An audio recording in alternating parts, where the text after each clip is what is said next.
It's about knowing what you want. Watch for traffic. And focusing on what matters. Welcome to the next level. This is the Lexus NX. With intuitive tech and our most advanced safety system ever.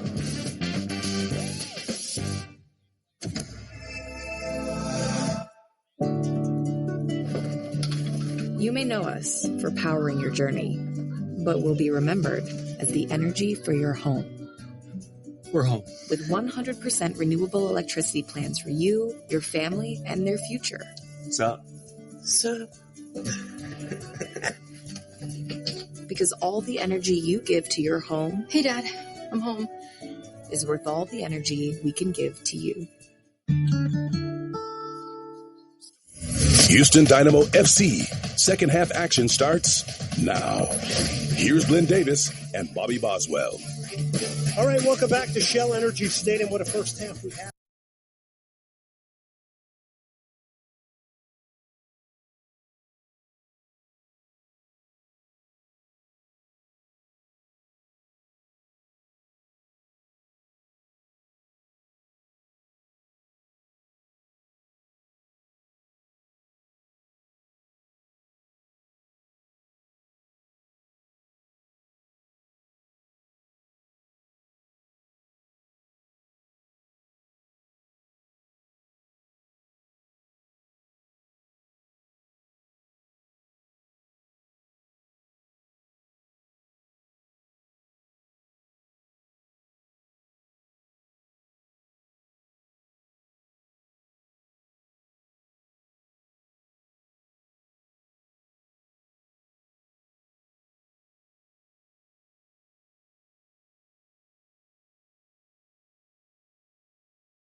That's not something that they usually do in that league.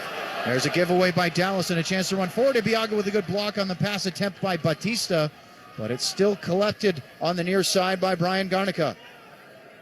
He runs against Farfan down the right side, curling ball toward the back post. This time Jesus gets up, heads it, top of the box, and Cerrillo clears it.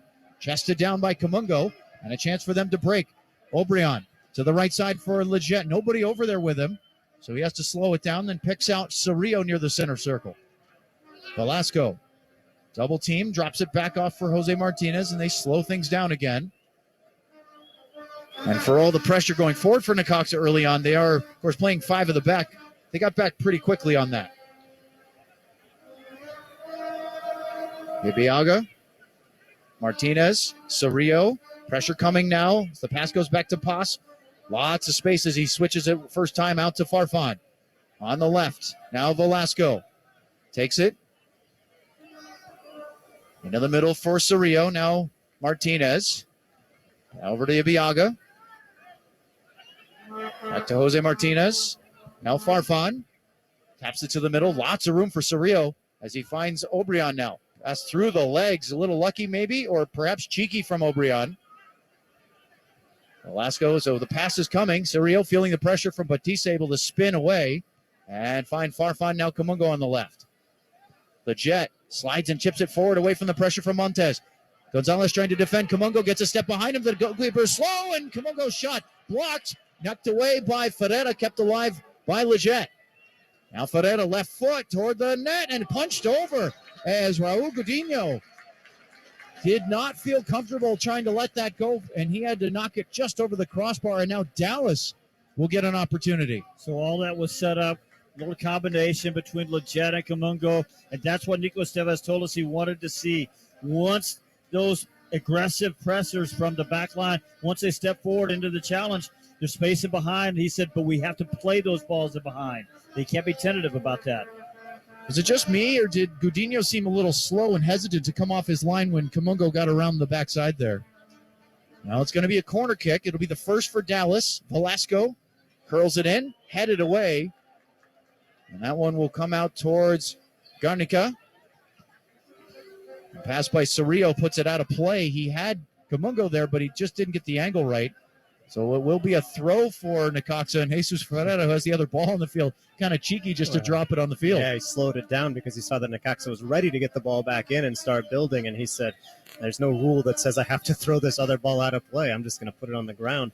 It slows Necaxa trying to work quickly.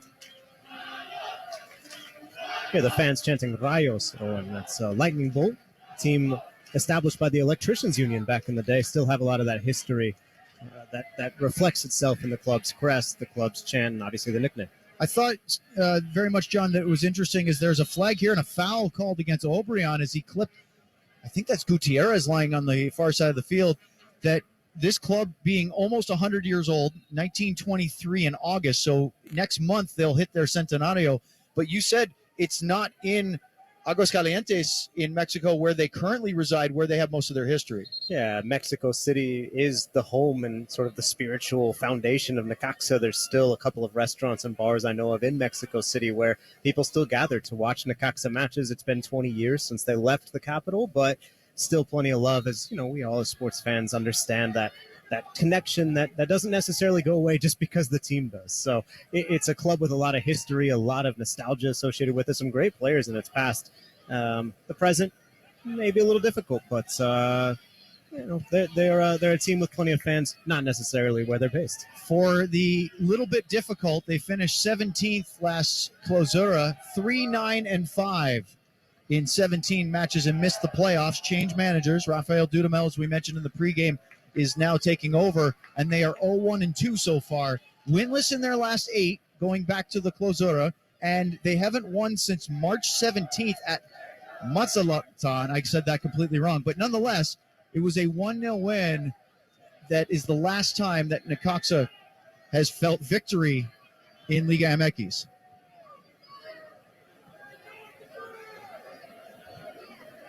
And of course, saying Mazatlan would sound better than whatever the first one was. There's a turn by Velasco. It's going away. Good body position by Poggi.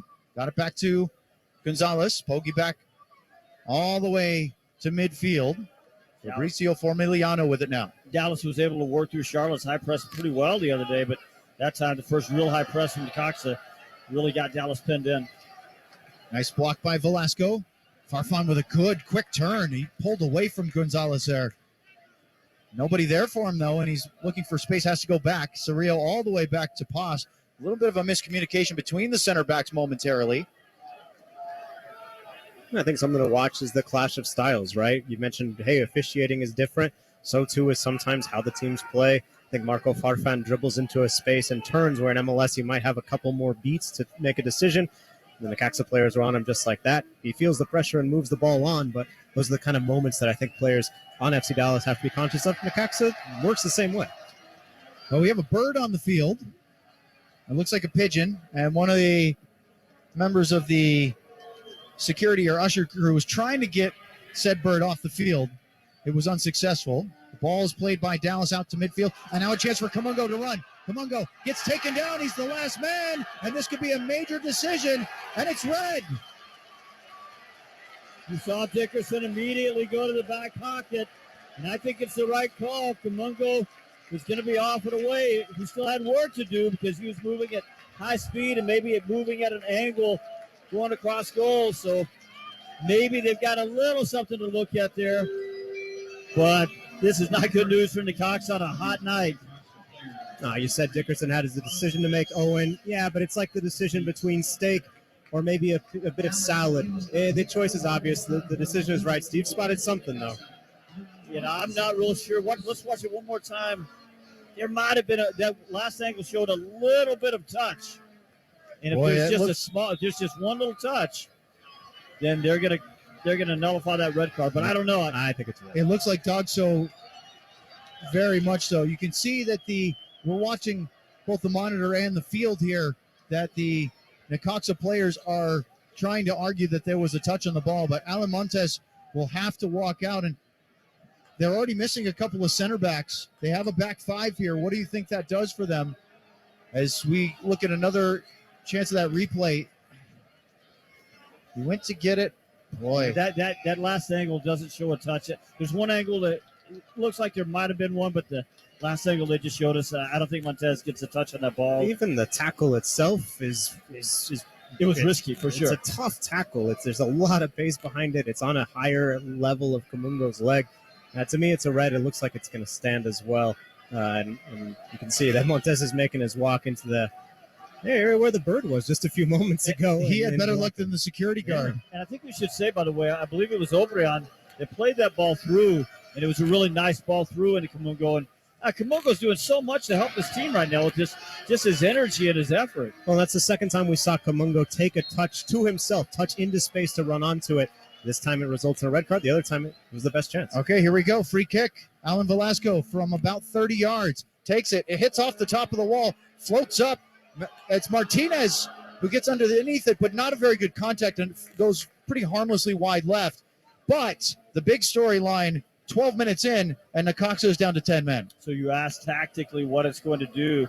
So I had already seen that the way they're playing, there's only two in the middle for Necaxa.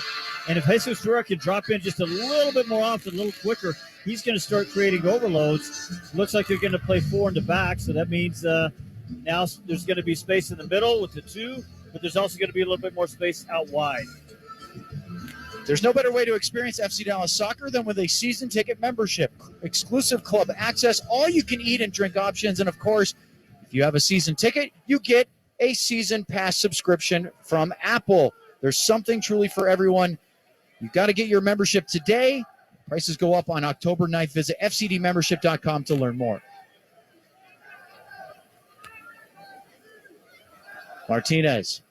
Ibiaga. Solo press from Batista. Switches to the left side for Farfan. Nearest to our perspective, Farfan has shown some good composure on the ball early in this match, and now he plays a long ball down the left. Leggett, acres of space to run. He'll get there first. First time cross, and that one's cleared away.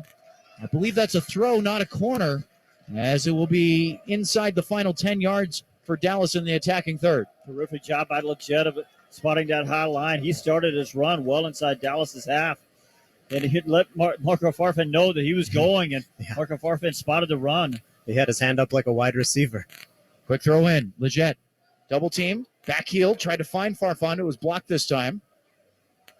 Cirillo can't get the ball. Batista step back. Now Poggi pressured. Really nice job by Gutierrez just to clear that one. It was not an easy ball to deal with. Again, Necaxa floats it forward.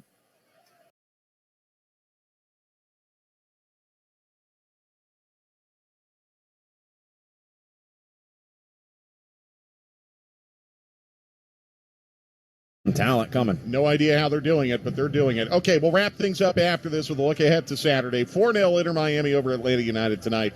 Sports Radio 92.9 The Game.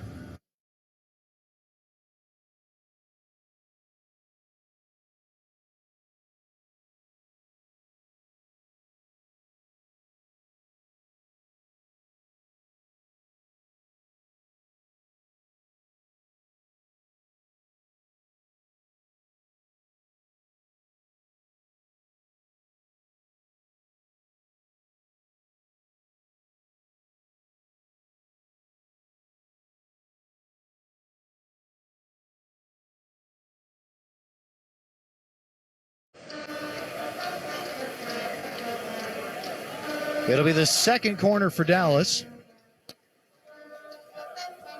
Ball sent in, and a collision there between Giovanni Jesus and the goalkeeper. As Godinho got the punch, it looked like he just beat Jesus to the ball. He's down right now. A foul called against Jesus, although it didn't look like there was anything malicious in that. I think the foul call is right, but yeah, absolutely. Both players were going for the ball. It's just that arm out. I didn't see that before. I didn't either. And that's this is again Giovanni Jesus. He's just got to tame his game a little bit, some different ways, and that's one of the ways. Right now, absolutely worst thing that could happen for Dallas. They're in a great spot. You're going to play a man up for about 80 minutes, and you just don't want to level it up for them. There's a free kick sent forward by the goalkeeper, Godinho. He's okay. And a little foul drawn on the near side against Edwin Cerrillo. And already in the first, say, 18 minutes of this match, Steve, we've noticed a huge difference in the manner of officiating. Forget the red card, just the fouls blown. On Friday night, that wasn't given all over the field except for in the penalty box. 100% that would not have been a foul Friday night. And honestly, I think we're more used to this style than the other as far as the standard. We are. This is a tournament with two different leagues, and so there has to be some allowances. It's only fair that if you could somehow balance out the two different styles. Remember, the officiating sanctioned by CONCACAF as well, so there's sort of a neutral party that's trying to make sure the balance is even, as I know officials always strive to do. Garnica on the free kick, blocked away. Dallas with a chance to break if they want. Velasco gets around Garnica. Now we'll play it long. Running down the left side, Obrian and Kamungo. Kamungo gets there first. Tipped by Gonzalez. Can Kamungo keep it in? No, he'll let it go out. Should be a corner. No, it's a goal kick. It must have touched the Dallas winger last. And that's a long sprint just for a goal kick. I think the assistant referee didn't spot the touch, but the referee himself was in a good position to see it. Official signals corner overruled by the referee. And let's look at the replay here. It definitely hits Kamungo on the thigh. Because he could have gotten there. It looked like he assumed that was going to be a corner kick. It looked to me like he hoped it was going to be a corner kick. Fair enough. John, I can't help but bring this up because of your experience in Mexican soccer, but this is the second game in a row where we've heard music played during goal kicks on both sides. What are your thoughts about this for Leagues Cup? Not sure about it. It's a little distracting, to be honest. Not sure that that's a feature we want to have, but I think there's a fear maybe that people are going to yell certain things at certain times. I don't think we'd see that tonight. Obrian with a attempt to do a little fancy back heel for Velasco, and he missed it by about 5 yards, or maybe more. I saw Leo Messi do that in a match with Inter Miami earlier tonight. Needless to say, Adair Obrian, no Leo Messi. Well, the so-called and probably greatest player, at least of his generation, if not of all time, had another fantastic performance in his second match with Miami. What was the final score in that? 4-0? Yes. So that will prove that Dallas and Miami will not be on a collision course in the round of 32. There was some hope that if Miami finished second in their group and Dallas won theirs, they would meet in Frisco. Of course, with Miami winning both of their matches, that will not happen now. Be interesting to see who finishes second in that group, whether it'll be Atlanta or Cruz Azul. Still get a nice gate if Cruz Azul is in town. That's one of Mexico's four grandes, the four historically most successful, biggest teams. Well supported all over the continent. I couldn't help but notice in the Apertura, though, they haven't had a great start. No. But it is, as you mentioned, only 20% of the season, which still seems weird to say for 3 matches, but I understand why. It's essentially double what an MLS game would be because they're split in half. Here is Sebastian Lletget in the midfield, plays it over to Farfan on the left. Obrian. Now Velasco with a good turn away from Poggi. To the middle, it was blocked. Esquivel got a foot on it, just trying to delay or deflect that away from the inlet ball for Kamungo. Jesus won it back on the far side away from Mendez. He'll pick out Cerrillo in the middle. Velasco, early touch. It was a good idea, but he couldn't find a teammate. No, he had the lane. He just didn't get the weight right. He had to hit Jesus Ferrer in that right center channel. Kamungo cutting in on his left foot. Takes a long shot from about 30 yards, and it goes wide left. But you like the idea of at least trying to take a shot on frame. Yeah, Bernie Kamungo there at about, what would you say, on about 26, 28 yards on his left foot. That's a stronger foot. and you don't mind that, especially when you come close.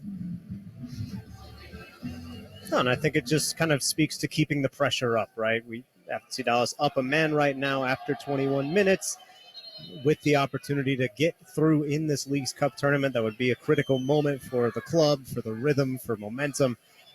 You got to keep those opportunities coming. You don't want every single attack to end in a shot from outside the box, but it's good to keep Raul Godinho honest. John, you mentioned the rhythm. They wouldn't play until, I believe the idea is around the 2nd or 3rd of August, because there still is another match day for this group, which will be on the 29th.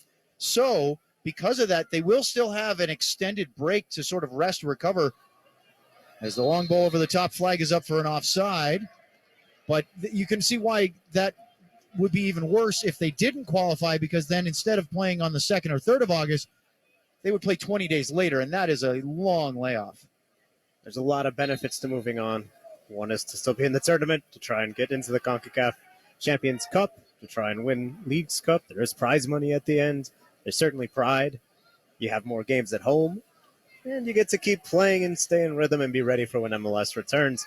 FC Dallas wants to win this game, and right now they're playing like they want to. When you see them building attacks intelligently, putting that pressure on Necaxa that we mentioned. Ibiago play it to the right side for Jesus. He goes long. Kamungo trying to get behind the back line, but it's going to get to Godinho. Steve, what do you want to see from a mentality standpoint from FC Dallas now? They need the win, but they also have a numerical advantage for almost the entirety of this match. It's almost like it's not mentality for me right now. If they get a lead, it'll turn into mentality, but it's tactical because they're looking at a different defensive setup now. Ball through.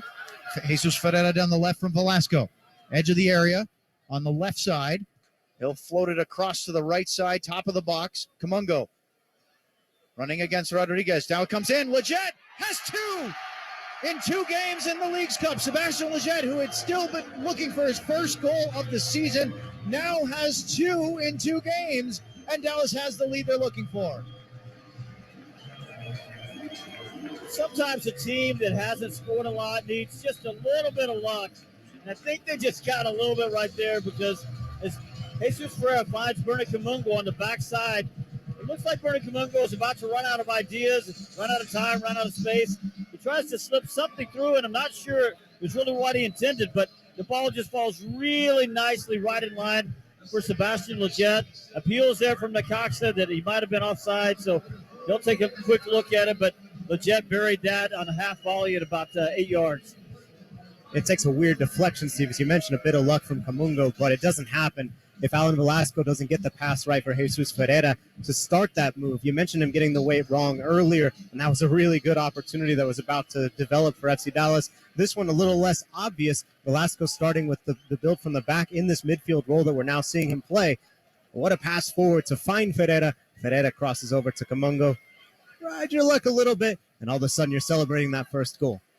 So on Friday night, he scored with his left foot from the right side of the penalty area on a nice layoff from Kamungo. This one, as you both have said, a little lucky perhaps, because it went off the defender, back off his leg. Kamungo and doesn't forward. even send it. It tries to tackle, and it goes off Kamungo. The defender actually sends it off Kamungo and sort of sets up Leggett. It'll go down as Kamungo's assistant. It did come off his leg. And we'll go with fortuitous. How's that? on the bounce. And by the way, it looked like it was Gonzalez on the backside that kept Leggett on. The other defenders did pull up, but Gonzalez on the backside looked like he was a little slow to get out. Another ball over the top. Ferreira, can Dallas strike twice quickly?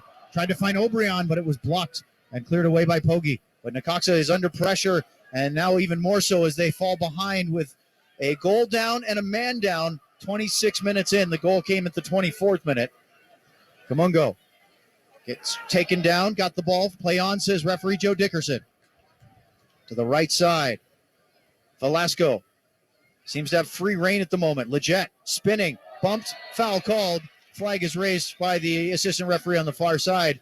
So Leggett has a goal from his left foot on Friday and his right foot tonight, and he suddenly seems to be in a form that they desperately needed more from their midfield. Well, and even in the build right there, we saw him toe the offside line, play with it a little bit on the goal. We saw him make that run with the pass from Marco Farfan over the top, and now we see him once again. The 3 members of the back 4 that Necaxa now has because of the red card stepped up. One didn't, and Leggett figured out exactly where he needed to be to stay on side. and get a little advantage in the buildup. I'll take it back a little bit further, guys. Sebastian Lletget with a very important assist to Bernie Kamungo against Seattle a couple of weeks ago against as Major League Soccer sort of closed down for a little while. So, and Nico Sebas had told us, he said, I think you're going to see the best Lletget. He said, I really feel like he's back in form, that we're going to see the old Lletget. Well, I think we're seeing it now. And what you mentioned to get Kamungo going, goal in that game, goal and assists on Friday, and an assist tonight as the ball comes in on the free kick, cleared away. Kamungo takes a rather sliced effort, goes up and wide. It stays in play, though, over on the right side, and Ferreira will keep it alive. That actually benefited Dallas. Farfan, now back post, Ibiaga, save Coutinho on the line. What a great save by the Necaxa keeper to his right, as that was very close to being the Dallas second. And now a foul against Velasco. That's a yellow card, and he has to be careful as he got into the back of Mendez, and all the Necaxa players getting into Joe Dickerson's face. They want red there. That's a pretty tough foul. I don't think it was red card worthy, but it's certainly what Necaxa players are trying to at least plant in the mind of Joe Dickerson. That almost was Dallas's second, as you mentioned, Owen, and it looked like it would have been an own goal. The ball falls. There's a man on the back post for FC Dallas. The defender comes for it. Get a view of the Velasco tackle on the replay monitor here. That's one of those instances where the replay looks less violent than the actual live speed one. Yeah, I just thought the same thing. At live speed, I thought that maybe he got him with the bottom of the shoe. It looked like he came right through him, didn't it? It did, but it was Velasco's. It was the top of his shoe that got him. So that's why I think it's correct that it's only a yellow. And by the way, that was a really good save. You wonder if maybe Godinho hadn't reached that ball quite in time, but he did. He got it right off the post, so nice save there. Yeah, and as I said, I think it's against his own man, Christian Gonzalez there, trying to keep the ball away from Sebastian Ibiega at the back post, nearly puts it into his own goal. Back behind the play, guys. Dickerson giving Velasco a long talking to, so Velasco has to be real careful now because anything else, and Dickerson's going to even this match up. Well, the history of this young tournament on Friday, some would say that Giovanni Jesus was fortunate not to get sent off with his interaction he had with Ashley Westwood from Charlotte FC. We already saw the red card for the last man professional foul from Alan Montes, and now at least a very stern warning from Velasco, or to Velasco. So Dallas is definitely walking the tightrope right now. A foul called for a handball against FCD will be a free kick for the Rayos. Probably about 40 yards out.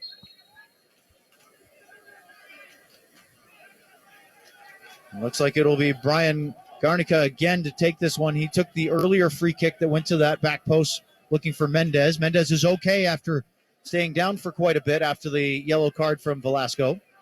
29th minute. Now we're in the 30th minute. Dallas with a 1-0 lead on the goal by Sebastian Lletget, his second of the tournament.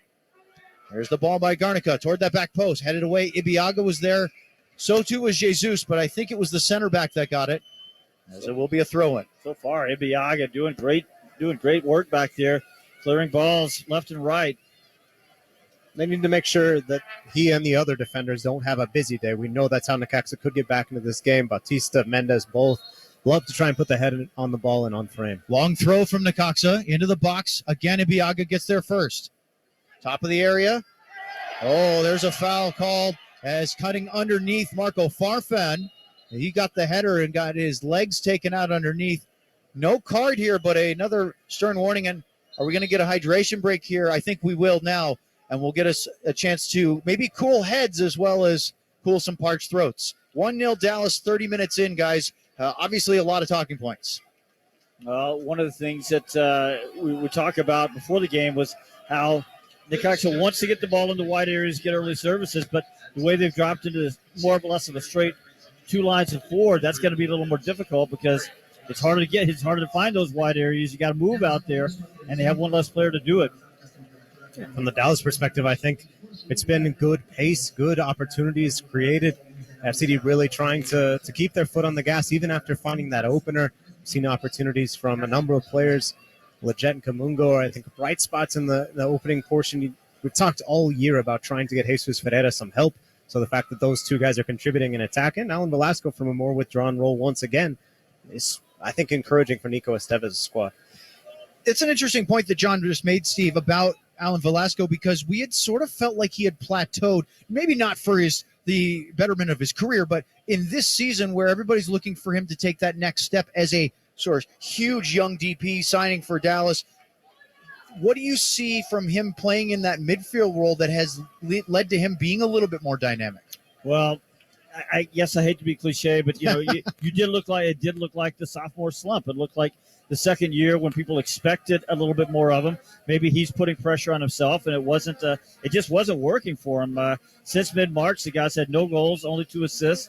So, getting him in a different position, getting him on the ball in a little different place. And I think he's done okay in helping Dallas build out and work out of pressure. Now he's got to figure out a little bit more, Owen, about tempo and when to go and when to slow things down. And, as a young player, it's difficult. KFXR, Dallas, Fort Worth. Talk Radio 1190, an iHeartRadio station. Biaga just escaped that. They have to be careful because they're still, Necaxa sending players forward. This time they dealt with it pretty well. Paz gave a tough ball to Farfan. He kept it in, but then Obrian couldn't. And it will be a Necaxa throw, so the pressure is working for the Mexican side. Well, no, and you mentioned sending players forward. In a tournament like this, about the worst thing you can happen is get a red card early. Necaxa does. They concede, and now there's no motivation not to try and chase this game. You don't get no ties. You have a shootout after. They'd be happy to get there. They need a goal. This is a World Cup-style tournament, as we've been told in the marketing, and if you don't find something here, that's probably it. Good read by Giovanni Jesus as he stepped in front of Mendez to get the ball on a pass up the left side from Jorge Rodriguez. Mendez was not happy at all. He knew he had Jesus beat, but the ball wasn't good enough. Speaking to John's point about the standings, Dallas should be the more urgent team tonight because they're playing for their lives. Necaxa can lose this in regulation, go to Charlotte, beat Charlotte, and make it to the knockout stage. So they do not have at least the do or die. Now, that's no way to go about approaching this match, but again, it should mean more to Dallas. So Necaxa is taking the hydration break to make a little tactical change. They're going to attack 4, 2, and 3 up top. Nice spin by Velasco, but then a heavy touch with pressure coming from Poggi.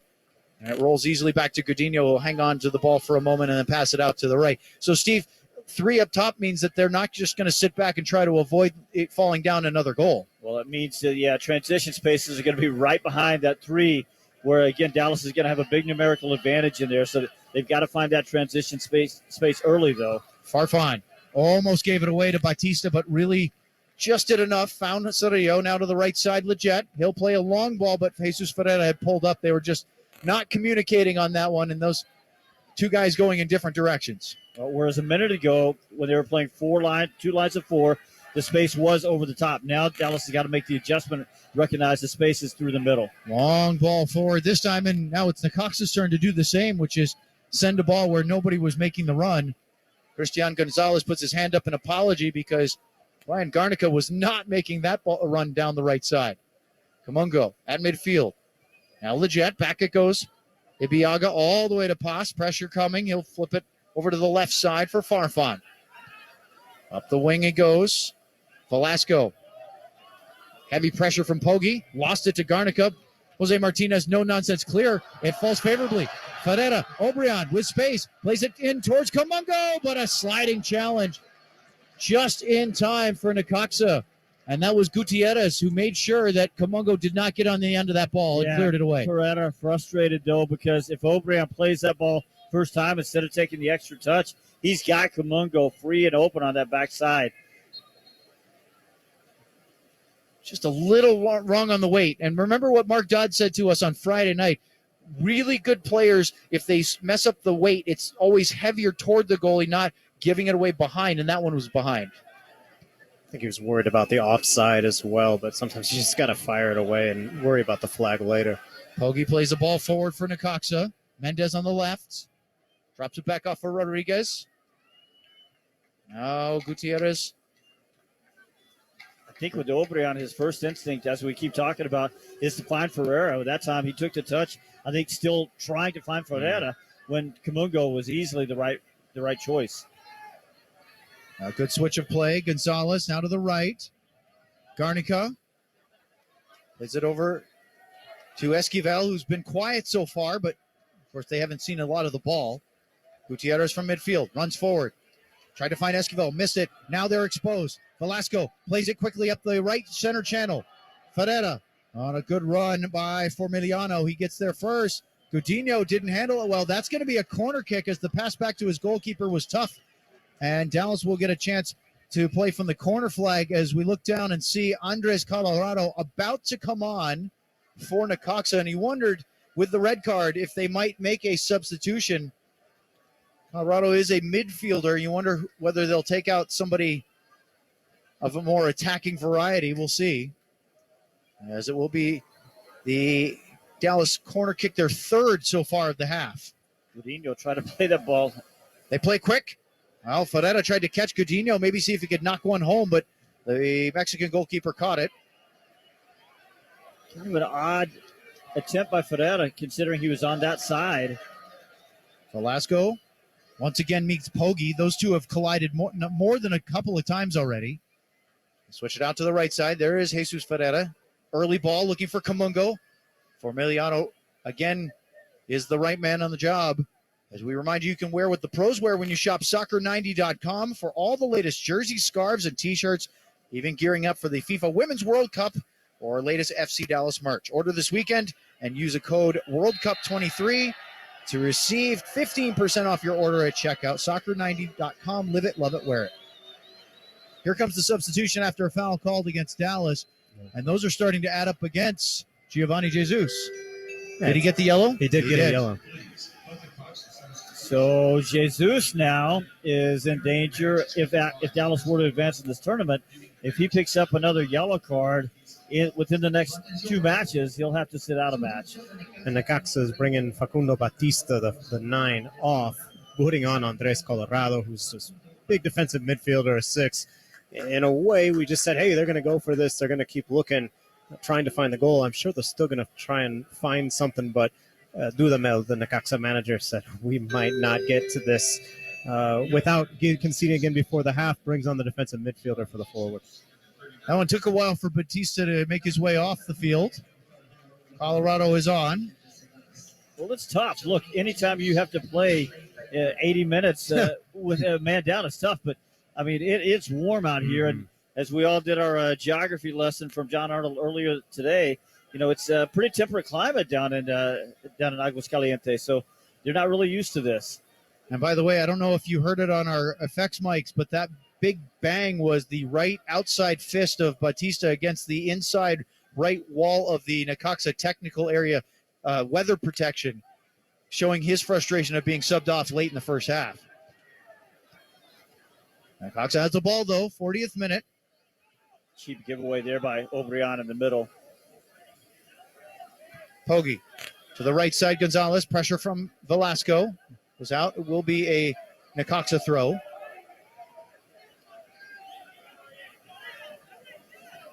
Gonzalez looked forward, but then throws it all the way back to his center back. As Formiliano and Gutierrez exchange the ball. Dallas not really pressing here as they were in a pretty defensive position. Out to the right side. Gonzalez comes over midfield. Now to the right side again. Farther forward.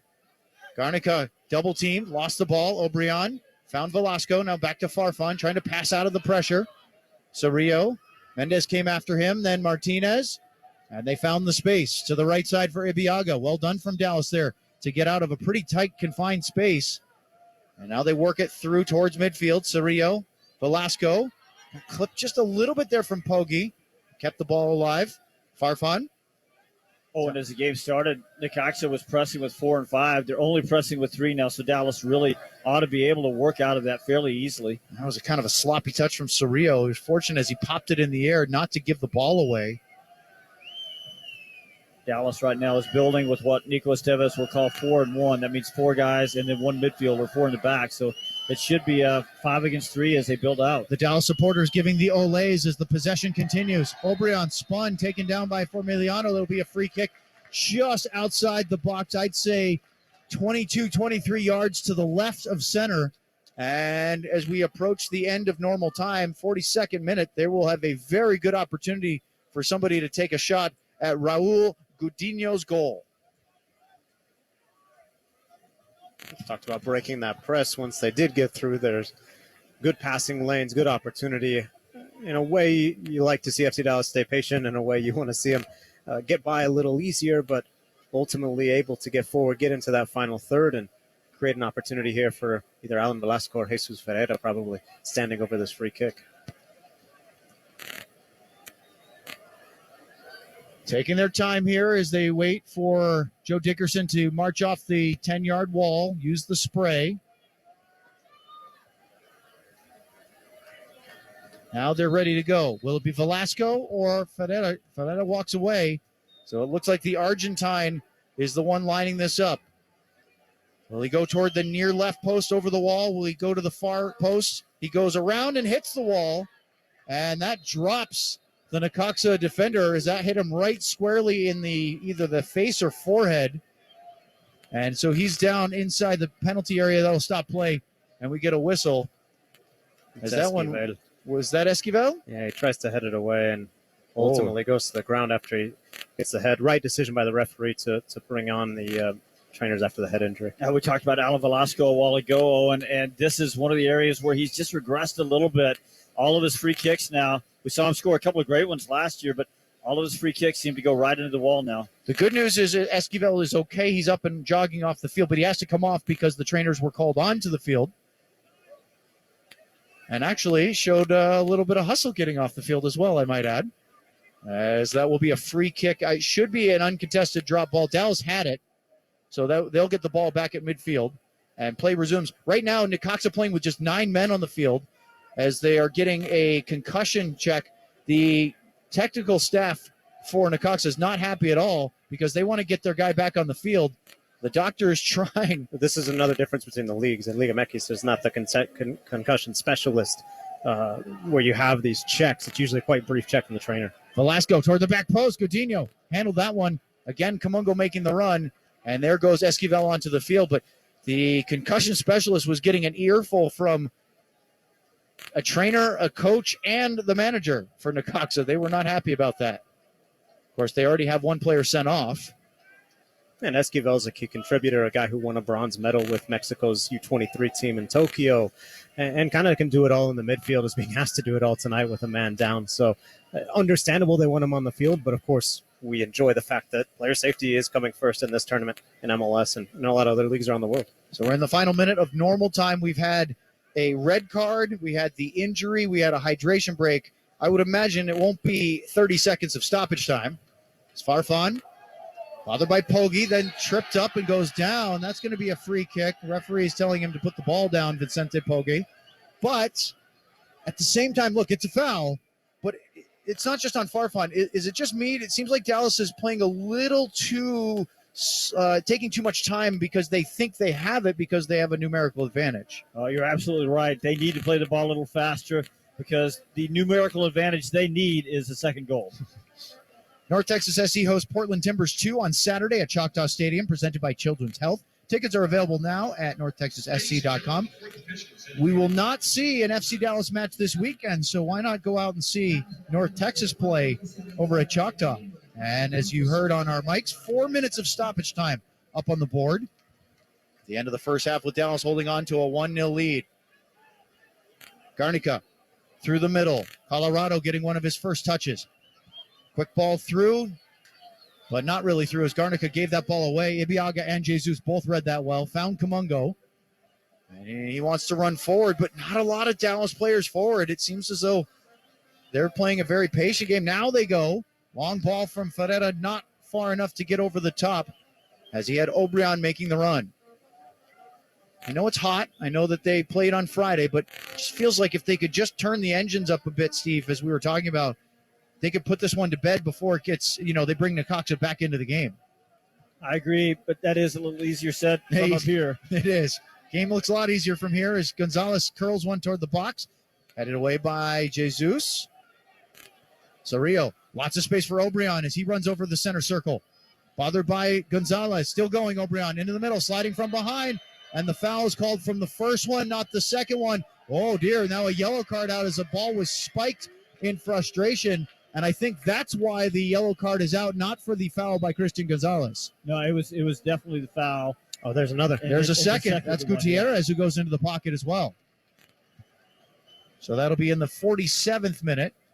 45 plus 2. You feel a little bit for Necaxa here because it's so hot out there. They're playing a man down. They're playing on the road, but they've got to keep their heads about them. I mean, they've got another game coming up. You know, they can still have something to say about this, even if they don't get any points tonight. So they've just got to keep heads level and get into halftime. And on Dallas' side, yeah, you'd like to see them take advantage of all this, take advantage of the space, take advantage of the fact that Necaxa is getting frustrated. Keep the pressure on.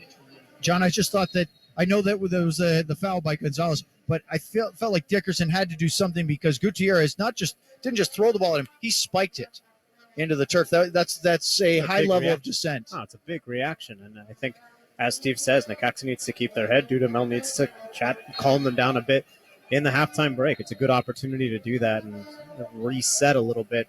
Even remind them they're not out of this game. Yeah, and Dallas is not really showing the sharpness right now to put them away because they just missed an easy pass out on the far side. It'll be a Necaxa throw-in. And Nico Estevez might just need to get his troops into the locker room for a little reset of their own. Even though they have the lead and up a man. Fans, I think, recognizing that as well as they chant here at Toyota Stadium. Trying to spurn their team on to that all-important insurance goal. Andres Colorado with it. Through the middle, Esquivel. Looks like he's okay after that shot towards the head. And play it up to Mendez. Now Poggi through the middle to the right side for Gonzalez. He lines up another curling ball in. Over the top. Mendez got a head on it, but it was always rising. As that one was a very good service from Christian Gonzalez. That's what they have. They've got get the ball right, get across in. Gonzalez is a guy that can't deliver a good ball. At that time, we saw the center backs for the first time tonight really not be able to handle the cross as well as they should. And maybe part of the reason behind the Colorado substitute. I thought he'd come in and play as a 6. He's playing more advanced and charges into the box to be that second or third option on a cross coming in. Technically, Necaxa had a shot from a header that was deflected by a Dallas defender out for a corner kick. But as the whistle blows for the end of the first half, that I have as the first quote-unquote shot that wasn't really dangerous, but it was actually going in the direction of the Dallas goal. A good half for FC Dallas. Abetted significantly by the early red card, but I still think Dallas has a little bit of work to do here. Need to move the ball, as you pointed out, just a little bit faster. Keep it making aggressive runs in behind and keep the pressure on Necaxa. Well, we have some brewing dissent coming between goalkeeper Raul Gudinho and referee Joe Dickerson at midfield, or at least having a conversation. It doesn't look like they're making plans for a post-match meal. You have to say, John, as you and Steve just both said, keeping a cool head will be of paramount importance for Necaxa going into the second 45. It was a good first half for FC Dallas, a really bad one for Necaxa when you consider the red card, conceding, just how things went, the fact that you're on the road, an unfamiliar environment in the heat. At the same time, I think Rafael Dudamel's message in the team chat will be, listen, it's 1-0. We could still get back into this game. No ties in Leagues Cup. Everything will go straight to a penalty shootout. That's definitely on the table if they can keep their head, and FC Dallas doesn't put the pedal down in the second 45. Well, they had a chance to put away Charlotte on Friday and failed to do so. Ultimately,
minute. Preciado would get his first of two in the 45th, and then from the penalty spot in the 63rd. When we come back, we'll get some thoughts from Bobby as we head into penalty kicks. Houston Dynamo and Santos tied at 2. Penalty kicks are up next. You may know us for powering your journey, but we'll be remembered as the energy for your home. We're home. With 100% renewable electricity plans for you, your family, and their future. What's up? Sup? Because all the energy you give to your home, hey Dad, I'm home, is worth all the energy we can give to you. At MD Anderson Cancer Center, our thoracic subspecialists are raising the standard in lung cancer care. We use advanced genomic testing to develop personalized therapies for each patient's cancer. With leading-edge technology like proton therapy, gamma knife and robotic surgery, and innovative clinical trials, we'll do whatever it takes to help our patients face and overcome lung cancer. Learn more at mdandersonlungcancer.com. With the Kroger Plus card, it's easy to get lower than low prices for the win. You also earn fuel points on every purchase to save big at the pump. The Kroger Plus card. All you do is win big, big savings. Kroger, fresh for everyone. With the Kroger app, no matter where you order free pickup, you get the same great deals as you get in our stores. So start your cart today. Kroger, fresh for everyone. Our priorities, they've changed. Hey Lexus, play my music. It's not just about getting ahead or the constant grind. It's about knowing what you want. Watch for traffic. And focusing on what matters. Welcome to the next level. This is the Lexus NX. With intuitive tech and our most advanced safety system ever.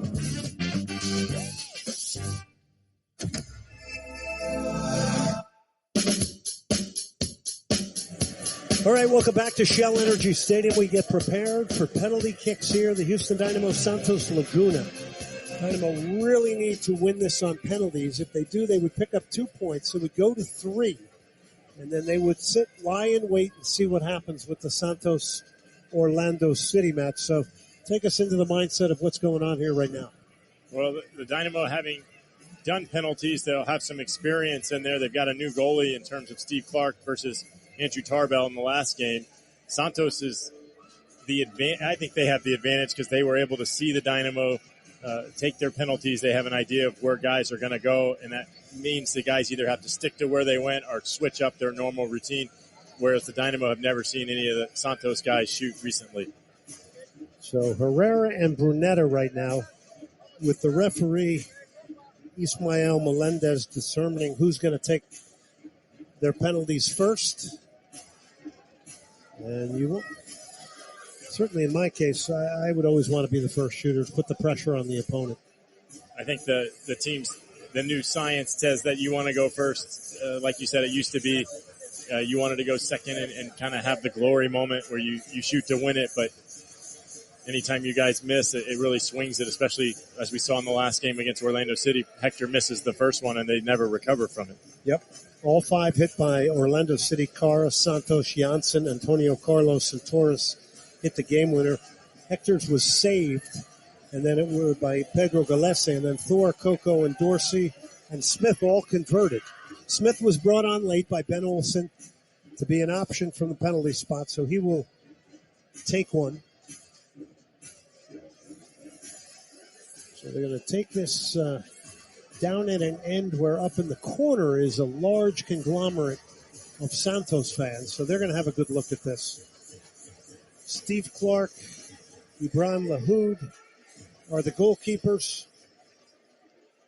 So round number 1, the Dynamo will get to shoot first. So Amin Bassi, who was not on the field at the end of the last game, didn't get to take one, is coming up to take the first for the Dynamo. So that's a little bit of a twist because Hector Herrera took the first one, which was saved against Orlando City. So Ben Olsen thinking here, hey, put your best penalty taker here. Knock this one back for us. Get the momentum. You always want to put your best shooters first because you never know if they're going to get to those final few. We've seen people not do that. I agree with you 100%. So here's Amin Bassi. In games, in all competitions, 6 for 6 from the spot. It's Bassi against Lahoud. Penalty kicks. Away we go here at Shell Energy Stadium.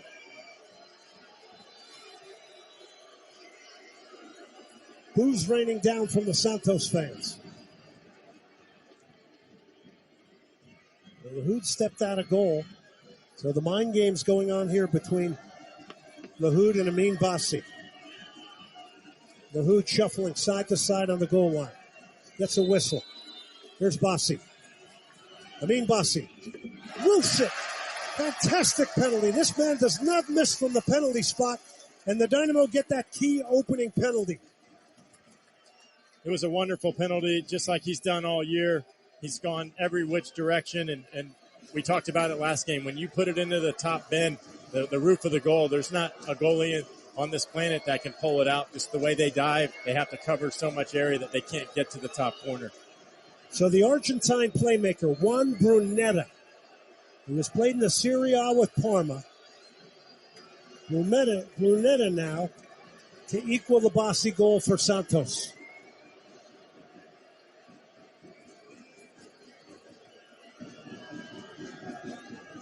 Brunetta now, staring down at the ball. Brunetta takes a step, nails the penalty. After one round, both teams have converted. Brunetta hits his. We talked about how great Bassi's penalty was. Brunetta with an equally impressive one. It's a short run-up, which usually gives the goalie a little bit of an idea of where you're going, but when you hit it with that much pace into the side netting, again, there's nothing Steve Clark could do. Thorol Farson converted his penalty against Orlando City.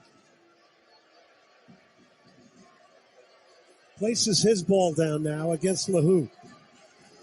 So Thorol wants to convert here, keep the pressure on Santos.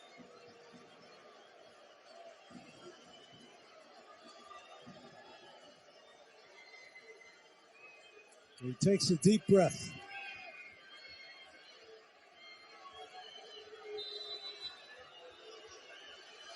Farson, big long step, rifles it in. Unorthodox penalty, long step, and that ball jumps off his foot into the corner. So Thorol Farson converts. It was a really slow walk up with a big stride, kind of gets an idea of where Lahoud's leaning, and he just puts it the other way. Hit hard, hit low from Thorol Farson. Now it's the 2-goal scorer, Preciado. Already has scored a penalty tonight against the goalkeeper, Steve Clark, during the match. So there is some mind games going on here. He went to the left of Clark during the game. Let's see what he does here. Harold Preciado against Steve Clark. Round 2. Preciado buries it. We are 2-2 after 2 rounds. Expert penalty taking right now by both the Dynamo and Santos. Well, I said Preciado and all the pregame stuff I watched, he went the other way, and tonight he went the opposite side both times. Steve Clark guessed the right direction, but not able to get his arms extended. Preciado with his 3rd goal tonight. Two sides of the stadium, the Santos fans are making a lot of noise here tonight. In fact, they have made this place kind of their home here. It's Ivan Franco for the Dynamo. Here is the Paraguayan against Lahoud. Franco converts. Great penalty from Ivan Franco. Dynamo are 3 for 3. And Lahoud has gone the same way every time. Maybe the Dynamo know that. I think Franco didn't do a whole lot there in terms of having to hit it hard. He just put it in the open area.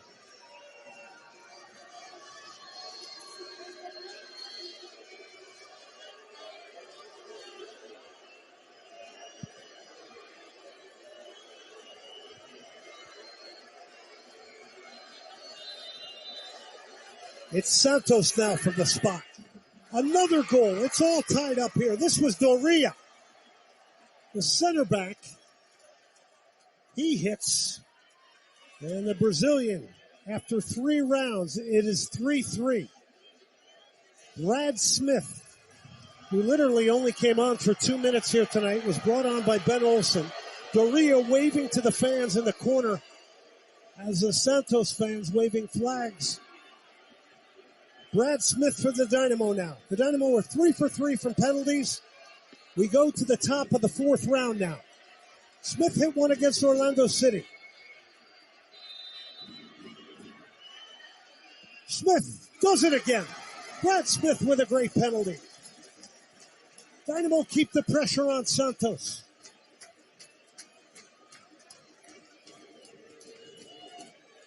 This time, we talked about how Lahoud was going to the right every time. He waited a little in the middle. Brad Smith knew he did and just put enough power on it. Didn't put it in the side netting, but put it just off to the side enough to score the goal. Steve Clark's getting a little chirpy with these guys. You know, they were celebrating after every kick and asking the fans to get all riled up, and he's telling them to be quiet. Let's see if he can silence them by saving one. A lot of head games here. Torres, the center back. Felix Torres had an outstanding game, the Ecuadorian now, against Steve Clark.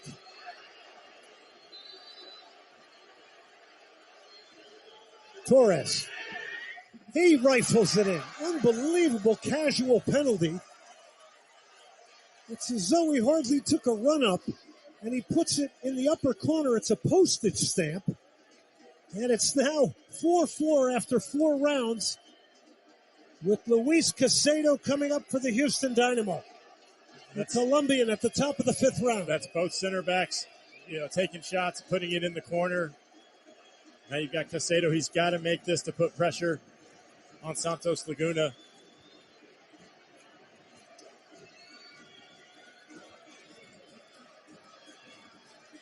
Luis Caicedo against Lahoud. Caicedo scores. Under pressure here. A miss, a save. And the Dynamo will win it in penalties.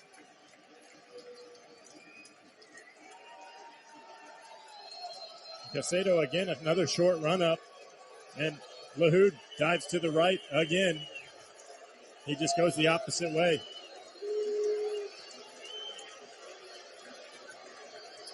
Coming up for Santos Laguna.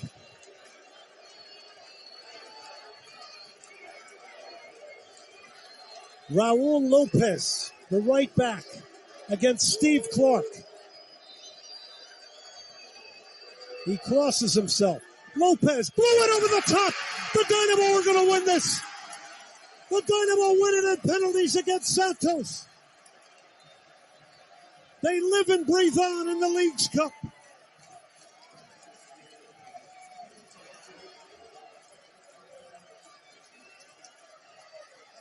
We talked about wanting to go first for that exact reason. You make your penalties, you put pressure on the other team, and the pressure was too great for Lopez.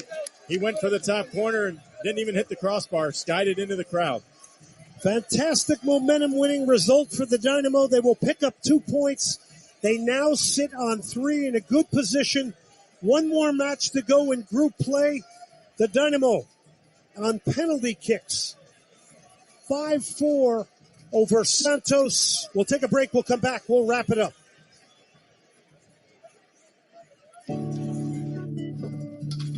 You may know us for powering your journey, but we'll be remembered as the energy for your home. We're home. With 100% renewable electricity plans for you, your family, and their future. What's up? Sup? Because all the energy you give to your home, Hey, Dad, I'm home. is worth all the energy we can give to you. At MD Anderson Cancer Center, our thoracic subspecialists are raising the standard in lung cancer care. We use advanced genomic testing to develop personalized therapies for each patient's cancer.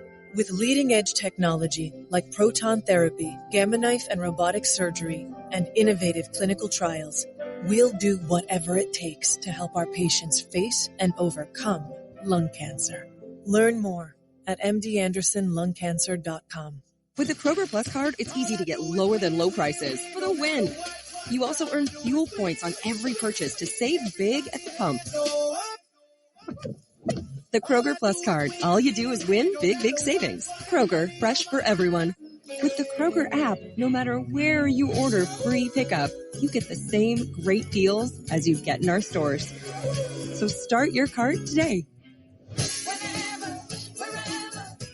Kroger, fresh for everyone. Our priorities, they've changed. Hey Lexus, play my music. It's not just about getting ahead or the constant grind. It's about knowing what you want. Watch for traffic. And focusing on what matters. Welcome to the next level. This is the Lexus NX. With intuitive tech and our most advanced safety system ever.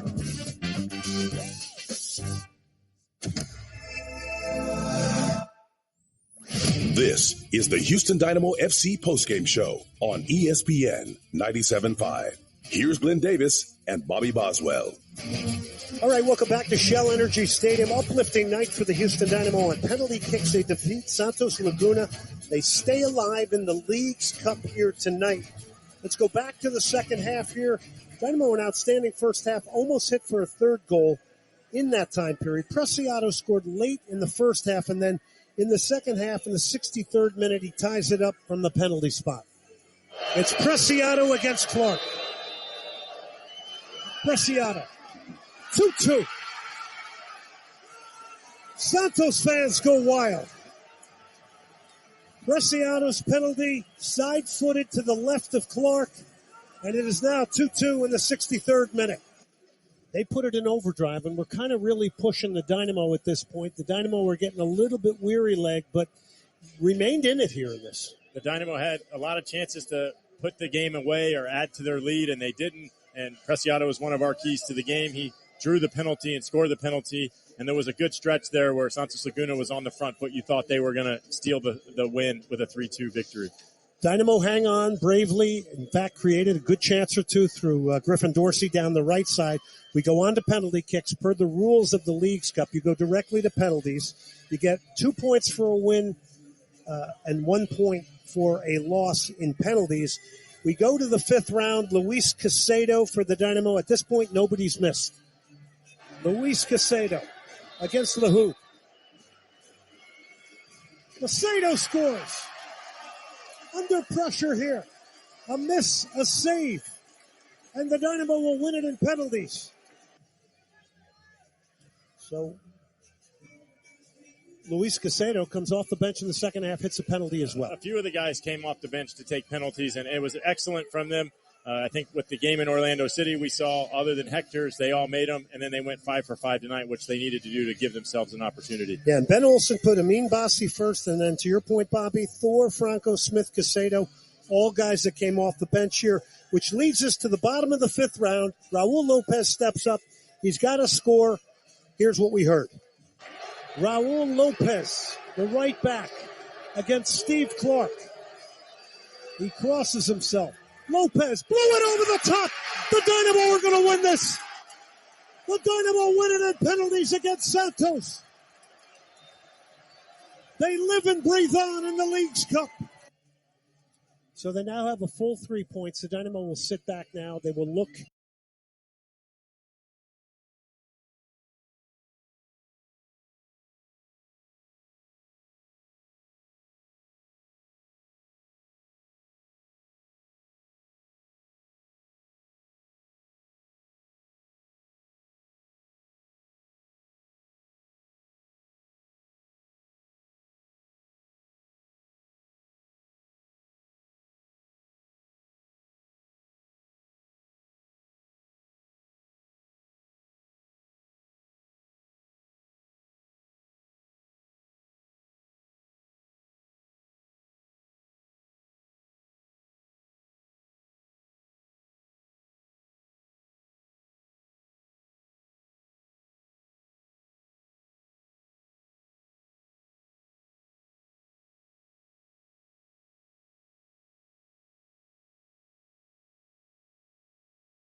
And they have to be very cautious of that. I think Jader Obrian is tired on the backside over there. A couple other players looking like they're showing some signs of fatigue. Dallas really just needing to stabilize this game, have some possession, work Necaxa a little bit, make them work a little bit more.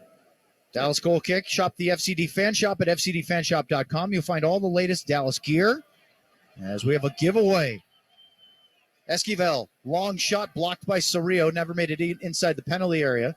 That was Ibiaga with a bad giveaway there as he tries to play into the midfield. Another bad giveaway, that time by Martinez. So both center backs, and then getting into the back there was Velasco. It would be a free kick for Necaxa, and this is the situation they don't want to do, is giving them opportunities to bring bodies forward. Yeah, this is the scenario we talked about avoiding. Necaxa good on dead ball situations. Their only goal of the Liga MX season so far, scored from a set piece. Now with 10 men, they're able to get their center backs in, get Mendez into the box. These players who are good in the air. Colorado, we've seen put a header on target. Now they get an opportunity as Dallas not crisp enough. And Steve mentions kind of maybe not wilting, but feeling the effects of playing 2 games in a short period of time. But in theory, this Dallas-Frisco Heat should be the FCB's benefit. See if they can turn it around here as we're about to hit the hour mark. Just heard the first Rios chant from the Necaxa fans, I think since Montes got sent off pretty early in the first half. Here's the free kick in. Headed away by Leggett. Obrian, Ferreira, chips it out, but right between Camungo and the Necaxa defender, that was Esquivel, and it goes back to the visitors. Montes tries to spin, sort of does it in slow motion. He wanted a foul. It's going to be a Dallas throw instead, as Leggett just sort of stood his ground. You can shop the FCD Fan Shop for scarves, T-shirts, hats, much more. Of course, always new arrivals. You can skip the lines when you're at the next match when you shop the Fan Shop, fcdfanshop.com.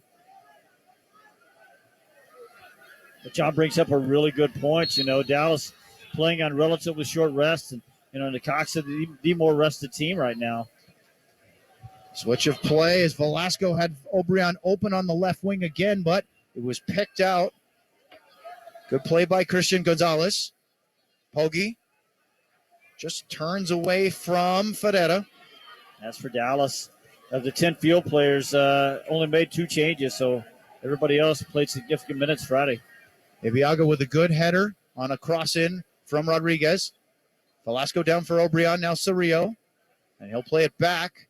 Martinez, Farfan. Back to Martinez, pressure coming, but they find a quick switch, and that's usually where the open space is. We'll take advantage of the fact that the Necaxa playing down a man. Jesus back for Ibiaga here in the 58th minute. Dallas leading 1-0 on a first half goal from Sebastian Leggett. No goals in the league this year for Leggett. Now 2 in 2 matches in Leagues Cup. Seems to suit him quite well. Of course, as Steve pointed out, the assist he had in Seattle really got him going. And of course, Bernard Camungo, who has a couple of goals, couple of assists in his last 3 matches in all competitions. Rodriguez for Necaxa. Back to Gutierrez. He has to go all the way back to Godinho. Just see some movement going on down here by the FCD substitutes. Yeah. Looks like Sam Junka and Eugene Ansa will be called into action shortly. And I think they desperately need some fresh legs right now because Necaxa, 10 men on the road, they've really sort of seized control of this match. And I have a wager that Junka's coming in at right back for Giovanni Jesus. We saw him do that emergency in Seattle against Leao Chu a couple weekends ago.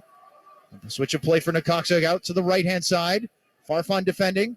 The cross comes in from Gonzalez, headed down by Montes as he went over the back of Jesus, and a save by Paz yet again.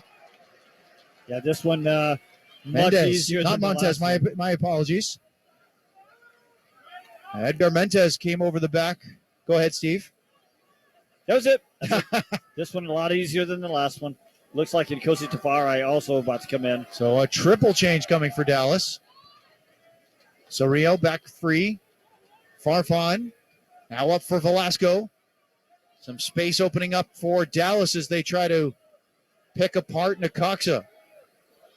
Velasco right between 2 teammates, but Camungo showed some hustle to go after and get it.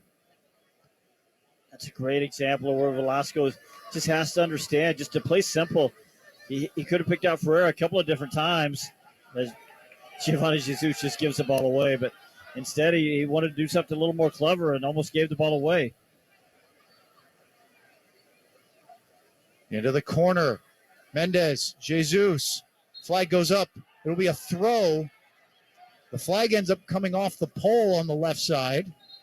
And Joe Dickerson is going to stop play here. He'll allow the substitutions, and they'll go probably fix the corner flag. And so it will be Ansa, Tafari, and Junka, a triple change for Dallas here. Giovanni Jesus' number is up. Jose Martinez, who's making his first start in a while, will come out for Tafari, and Hunter Obrian will be replaced by Ansa. I said a minute ago, Obrian looked like his race had been run. He was tired. Jose Martinez, you figure this is probably a planned substitution after 60 minutes. And then we know why Giovanni Jesus is coming out. He's carrying a yellow card, carrying a lot of risk as well. Well, how about the fact that Junka comes in instead of Tumasi? Obviously, the score means something to that, but also still have 30 minutes plus to play in this match. That may be more than they feel comfortable playing Ema in that position. We've seen Junka in almost a utility man role for a lot of the season, coming in different opportunities, coming in at different places on the field. A guy that I think Nico Estevez and the coaching staff feel comfortable counting on. So if you have any question, any doubt in your mind about Tomasi's durability, availability tonight, better to stick with a guy that you trust. Well, they certainly have developed a trust with Sam Junka, and he's been a crucial part of the patchwork job they've had to do with all the injuries. Here's Eugene Ansa making a run down the left side on a good outlet pass. He slows things up, keeps possession. He'll lay it back off for Farfan. Into the middle for Velasco. Back out to the left side for Farfan. Ansa making a run to the corner. But the pass goes back to Velasco. Now back to Tafari. Excuse me, Owen. Look at Eugene Ansa's energy. Immediately puts him into a good spot, into a good attacking spot. Just as I say that, just a little lapse in concentration as he lets the ball roll over his foot and into touch for a throw-in. I will not claim that's the broadcaster's curse.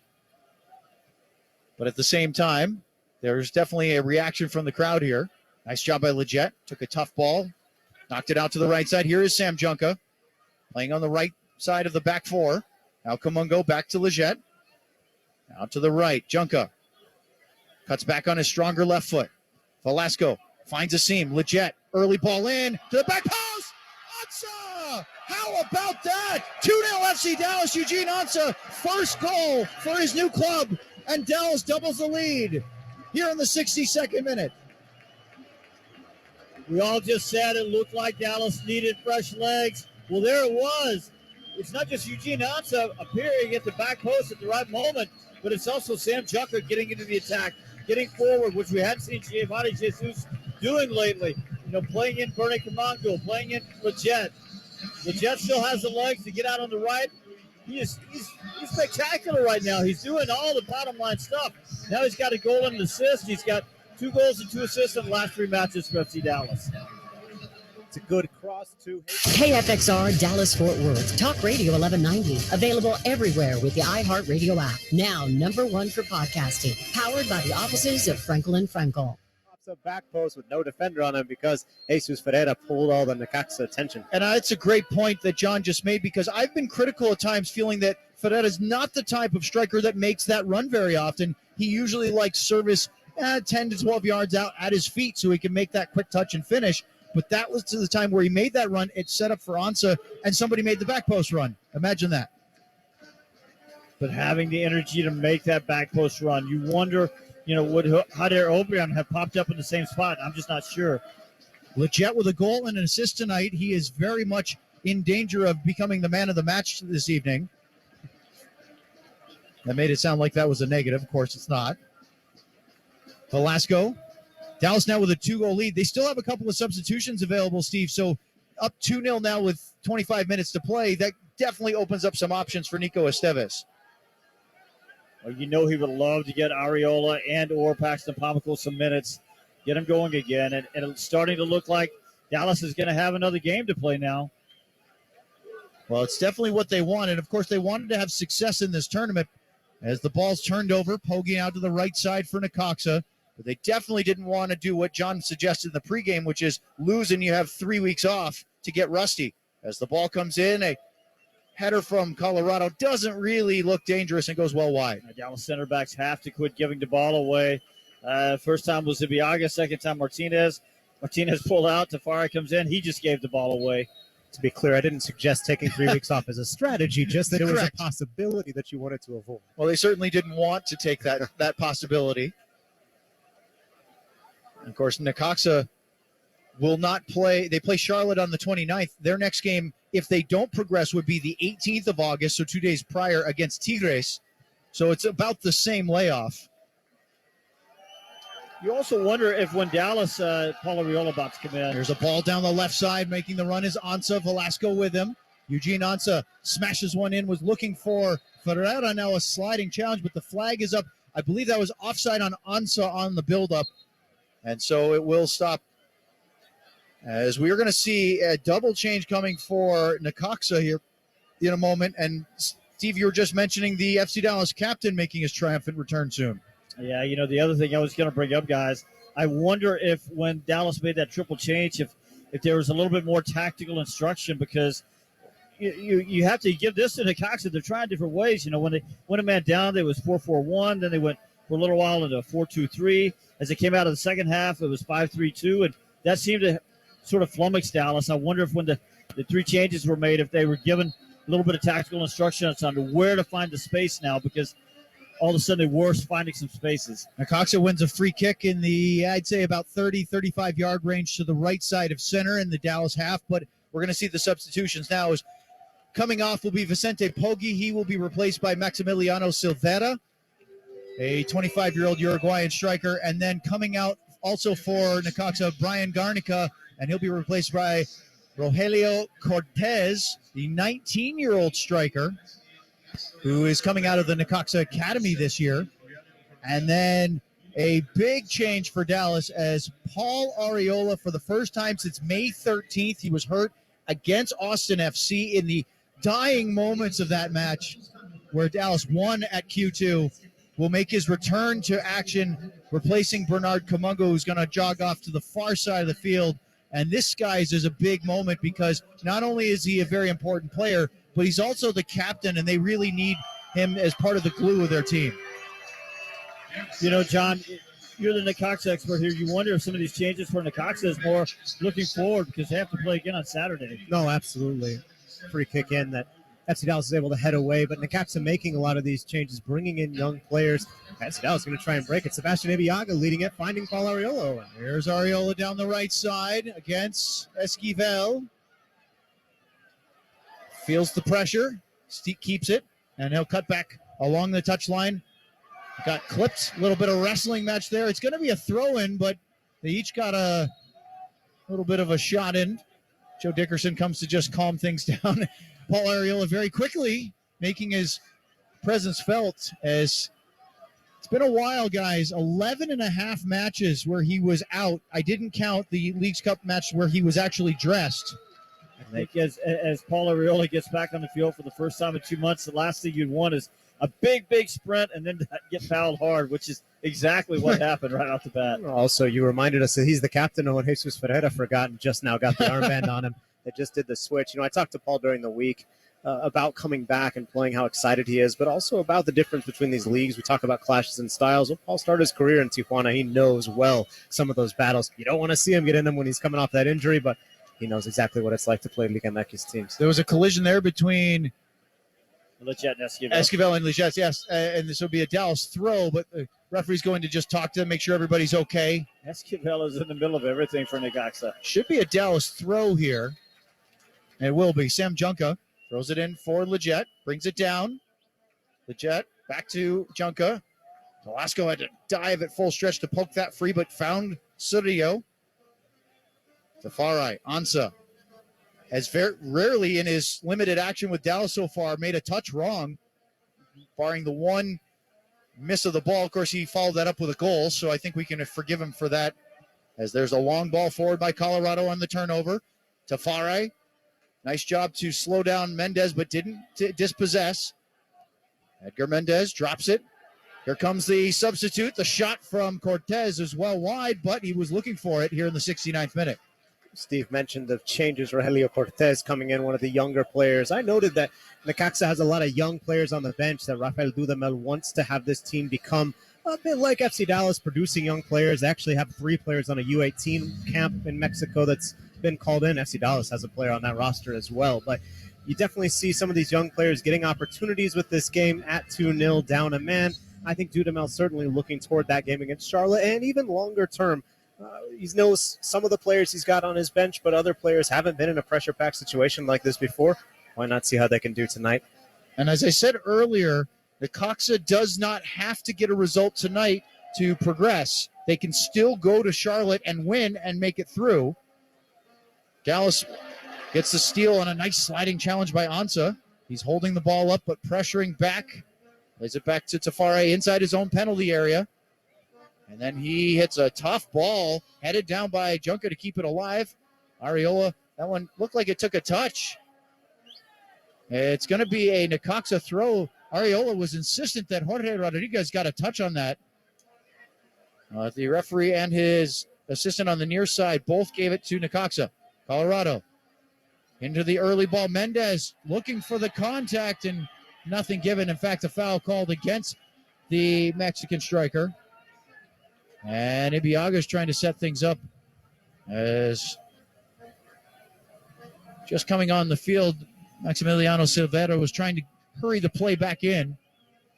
Ibiaga just gave the ball away again a moment ago. And I think one of the things that's going on here is Velasco is a little tired, so he's not making himself as available to these center backs moving out of the back. He was really good about it in the first half, but he's got to keep he can't play on another player's shadow. He's got to keep finding spots to get open and providing outlets for those guys in the back. That's a great note, Steve. Right now, that front 3 of Ferreira, Ariola, and Ansa's up top, and Velasco's right behind them like the 10 that he often is. He does get the ball here, making the turn. Switch of play out to the right side. Nicely done by Juncker to keep it alive, but that's the second time in a row he's been given a ball that was nearly impossible to control. Just ends up giving the ball back to Necaxa in the process. Rodriguez on the left side comes over the midfield line. No pressure from Ferreira. Finds Colorado. Ariola pressuring him. Now the pass out to the left. Here's Silvera. Oh, when it was Velasco that gave him that ball, that was difficult to control. And again, Velasco just has to understand when to play simple. Necaxa switches back through their back line at the midfield line. Formiliano, long ball looking to try to catch Ansa as he has to drop back to defend against Gonzalez. Ansa did his job and got back in between and holding the Necaxa outside right back, or wing if you want to call him now. And a little hump from Velasco. They win the ball back. Now a little space. Ariola. Pressure coming from Formiliano. Slips past him but lost the ball in the process. A bad ball. And now we have a breakaway. Jesus Ferreira one-on-one with Godinho. Ferreira slides it home ever so coolly. Jesus Ferreira gets the goal. Dallas 3, Necaxa 0 in the 73rd minute.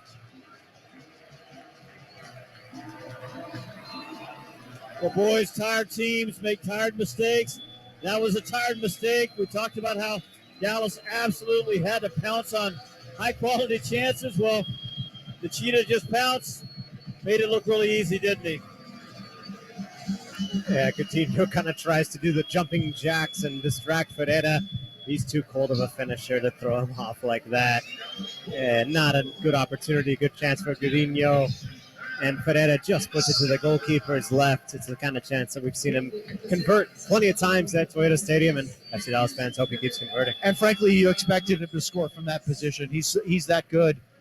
Well, the breakaway, talk about breakaways. He had one the other day, but he was really being pursued hard from behind. And in this case, he had all the time he wanted. Could have routed a keeper, could have shot to either side, could have tried to chip him. So, yes, you absolutely needed to expect to have him score there. And look who's about to come in now, Owen.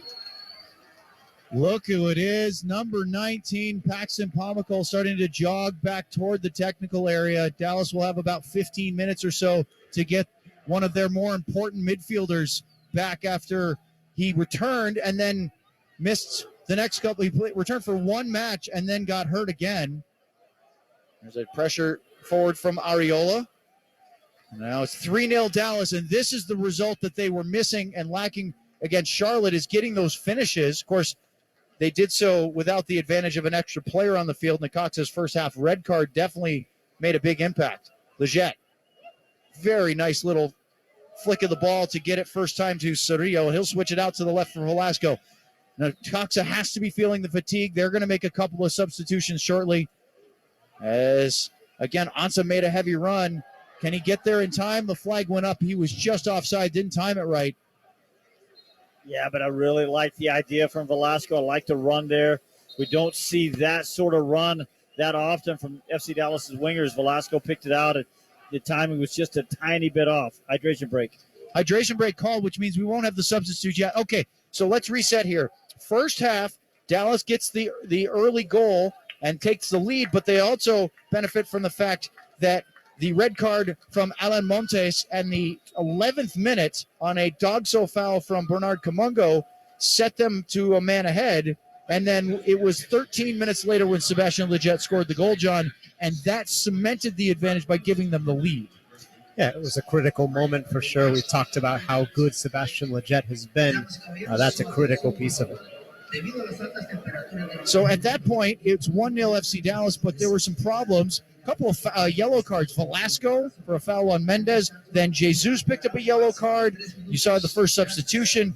And then a double yellow card on Necaxa. Gonzalez and Gutierrez, who got dissent. Both picked up yellows. There was still a little bit of danger. They go into halftime, and you're not really sure, Steve, if they're going to be able to consolidate the break, so to speak, and come out of halftime and take care of business like they weren't able to do against Charlotte, but they've been able to do just that. Well, to be honest now, for 10 or 15 minutes of the second half, it wasn't looking that way. It was really Necaxa, a man down on the road, a hot night, somehow seizing control of the match. The subs changed everything. Ansa comes in, pops up at the back post, really supplying that energy that it's only been 3 games now, small sample still, but I'm really impressed with what he's been able to come in and give them. And then the other person you just got to keep talking about now is Sebastian Leggett. This is the guy that they thought they had and that we saw for a while last year when they traded for him from Los Angeles. So he's really come up in a big way now, and he provided that telling assist. Eugene Ansa at the back post, 2-0 changed it, and it was pretty much church from there. And Leggett's now going to have his night done as Paxton Pomako returns, but really, really critical game from him. And I think Bernard Camungo deserves a shout as well for how critical he's been in sort of these linking moments, showing a bit of evolution. We know how great his story is, signed from an open tryout, rise through the ranks in North Texas, now helping FC Dallas in Leagues Cup. That's the kind of things that this club wants to be about. John, you could make an argument that he provided the most important moment, because if he's not pouncing on that ball from Obrian, then maybe Montes doesn't get a red card, and things could look very different right now. Play resumes. It's 3-0 Dallas in the 78th minute. The substitutions were Leggett out, Pomako in, and then for Necaxa, Emiliano Martinez and Ricardo Monreal both coming on. They replaced Christian Gonzalez and Edgar Mendez for the Mexican club, as those all came in the 77th minute at the end of the hydration break. Yeah, no manager is going to say, we tossed him in. We knew we weren't going to win this one, but the substitutes certainly indicate that Necaxa's kind of aware of their situation, down a man, down 3 goals with a little over 10 minutes left to play. You're seeing some young guys, some guys who don't get a lot of run with Necaxa as they start to prepare for Charlotte this weekend. Martinez, 20-year-old, has not played yet in the first 3 matches of the Apertura. And for Monreal, he also makes his Apertura season debut, although, of course, not in Liga MX. He is 22 years old. And as John was saying, youth over the experiences. There's a nasty challenge. Colorado against Junca, who stays down. I think it was just a holding his foot in while he was trying to kick it, but they have to be careful, Necaxa, because Andres Colorado picked up a yellow card in the 48th minute against Edwin Cerrillo. Maybe that's why he didn't get shown one just now. You definitely don't need to lose players if you're Necaxa. You already have 1 player suspended because of Montes' red card. Duhamel is going to want as many players at his disposal as possible in that deciding game now against Charlotte that's setting up. So they definitely need to be careful in this last portion. I don't think we're going to want to see tackles like that. Junco draws a foul, this time against Silvera. He looks like he's okay after that foul. But, Steve, as we look ahead real brief, we still have 11 minutes plus stoppages. Dallas, with the win tonight, will guarantee that they move on to the round of 32. So objective number one, they probably went in saying, let's try to win the group, but they at least know that they'll play another match beyond tonight in the Leagues Cup. Yeah, and look, they could still win the group. Necaxa goes in and beats Charlotte, then they will win the group. Necaxa would go through as the second team. And look, Charlotte, I think, is really set up in a way to be I think Necaxa has a good matchup there, the way they play. And aside from the red card for Montez, it's not as though Necaxa has to play 2 games in 4 or 5 days. They have, well, it's 4 days from now, so yeah. I apologize. Charlotte will. It's exactly it. For some reason in my head, it was July 21st still. Here's a steal by Ferreira. He gets a shirt grab. He's still going. Ferreira cutting in with Ansa. Ferreira across, and he was looking for Ariola. It was just a little too far as the captain was looking for an instant response to his first match in 2 months. The run from Ariola was right. I think the pass was right from Jesus Ferreira. He just stung it when he needed to just sort of lay it out there for him a little bit.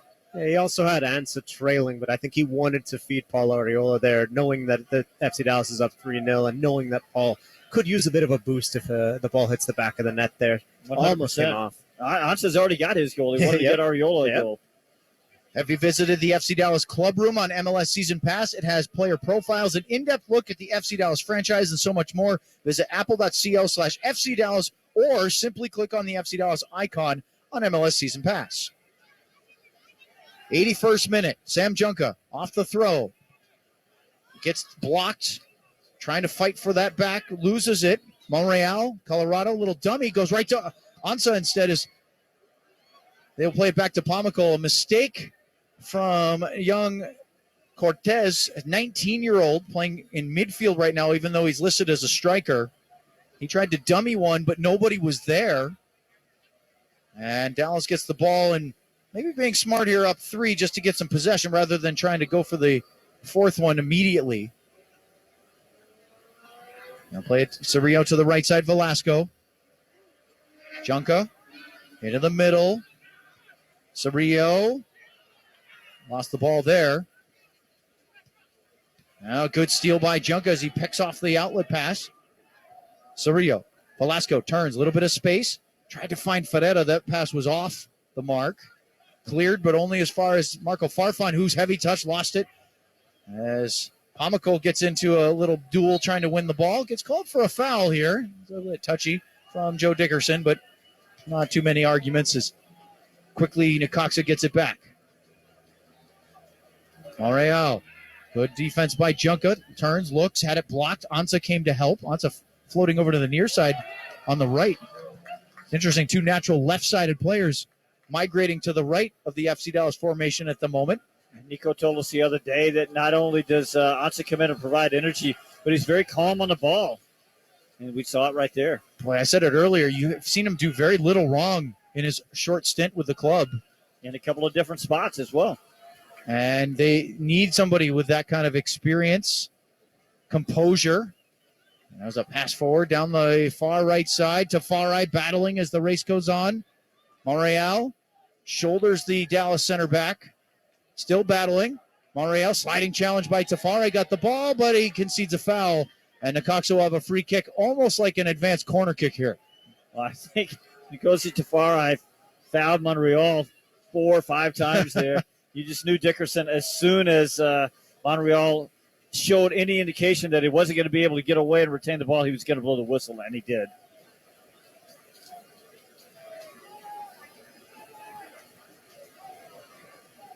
I don't really think Dallas is in danger of giving up 3 goals, but Martin Paz would love to have the clean sheet here. Here's the free kick, sent in. A double header there. Tafari got the second head. A player is down for Necaxa, and they quickly call out the training staff to deal with a possible head injury. Paz came away with that ball after it went off of Tafari. And we certainly hope that the Necaxa forward is okay. That was number 20, Jorge Rodriguez. Tafari came down awfully hard As they were both going for that ball. It looked like a head to elbow, maybe, John? Yeah, I think Tafari jumps and does get his head on the ball, but his elbow catches the Necaxa player looking for the header as well. So Rodriguez taking the brunt of Tafari's elbow. Nothing intentional.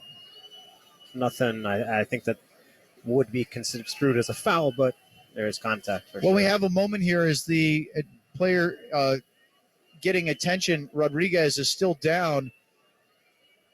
You have an opportunity here to see Alan Velasco in a different position now for the second game in a row.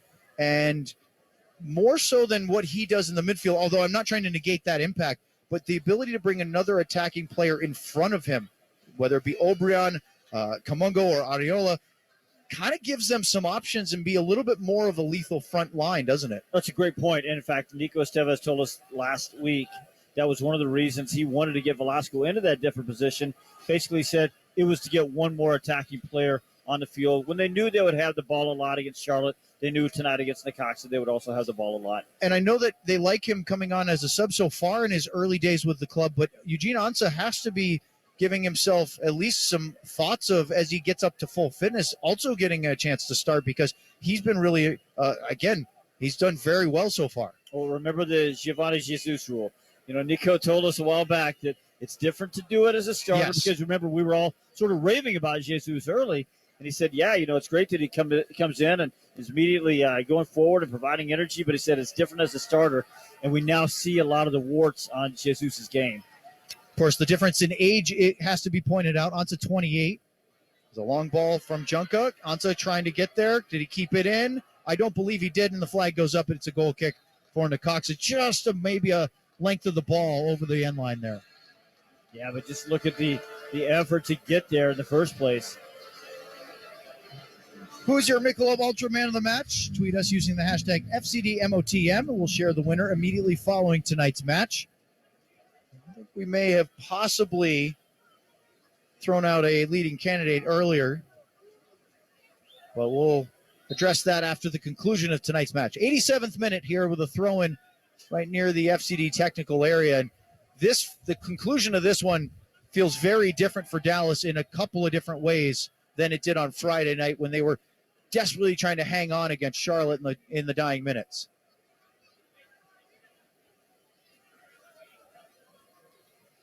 That's one of the things we should talk about a little bit in our post-game show. You know, it's funny because the other night, Dallas, they created really about 6 quality chances.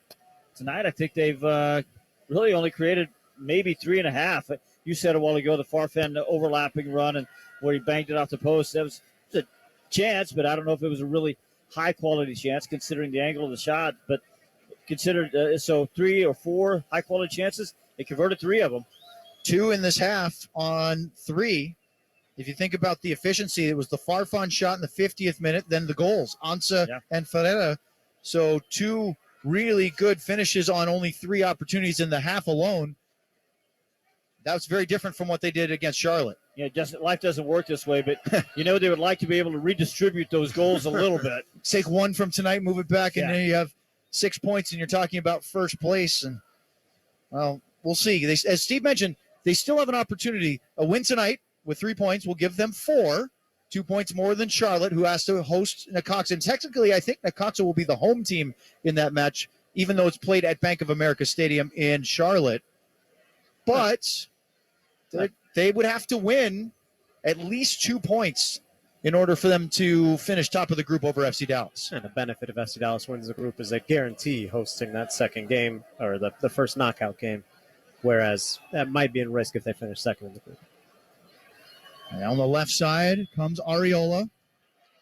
Cutting toward the end line, Farfan, a sliding challenge. Well done. Kept alive over on that far side by the Necaxa player. I couldn't catch his number there.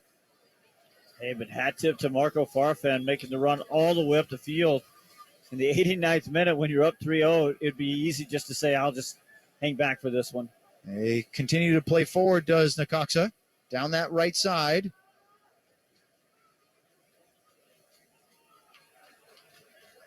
And it goes out. It will be a throw.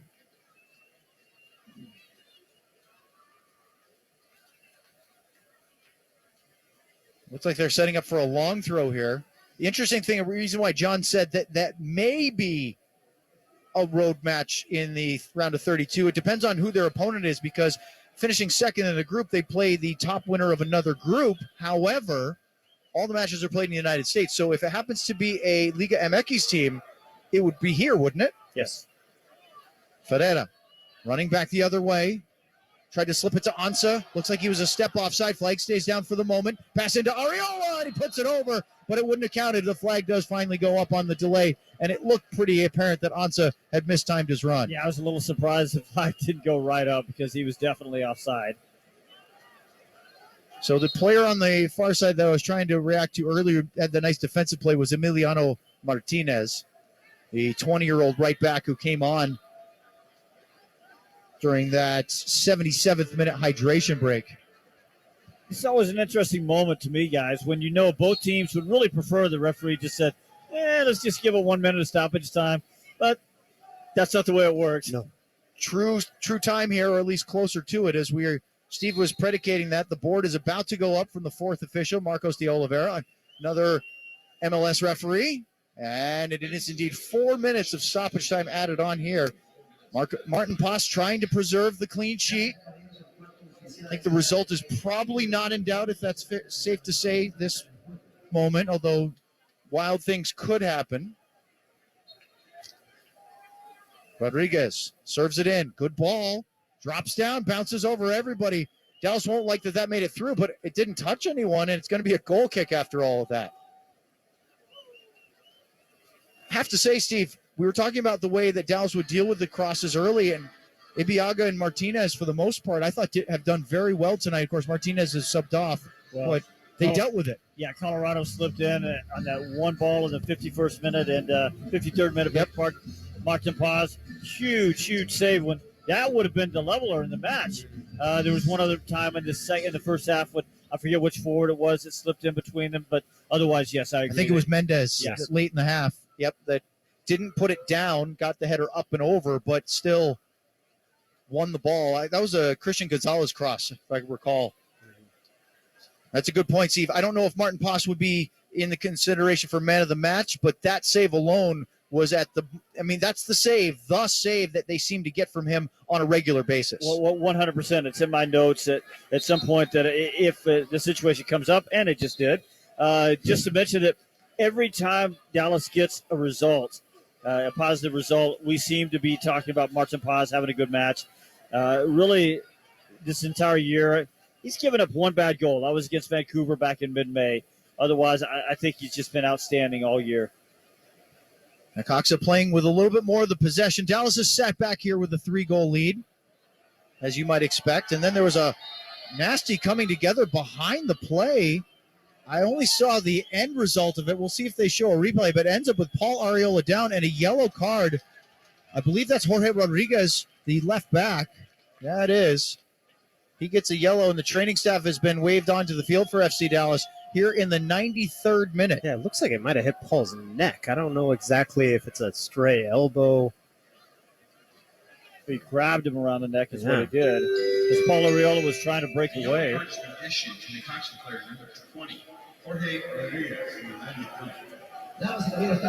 Well, and there's some pushing and shoving going on as Joe Dickerson gets between them.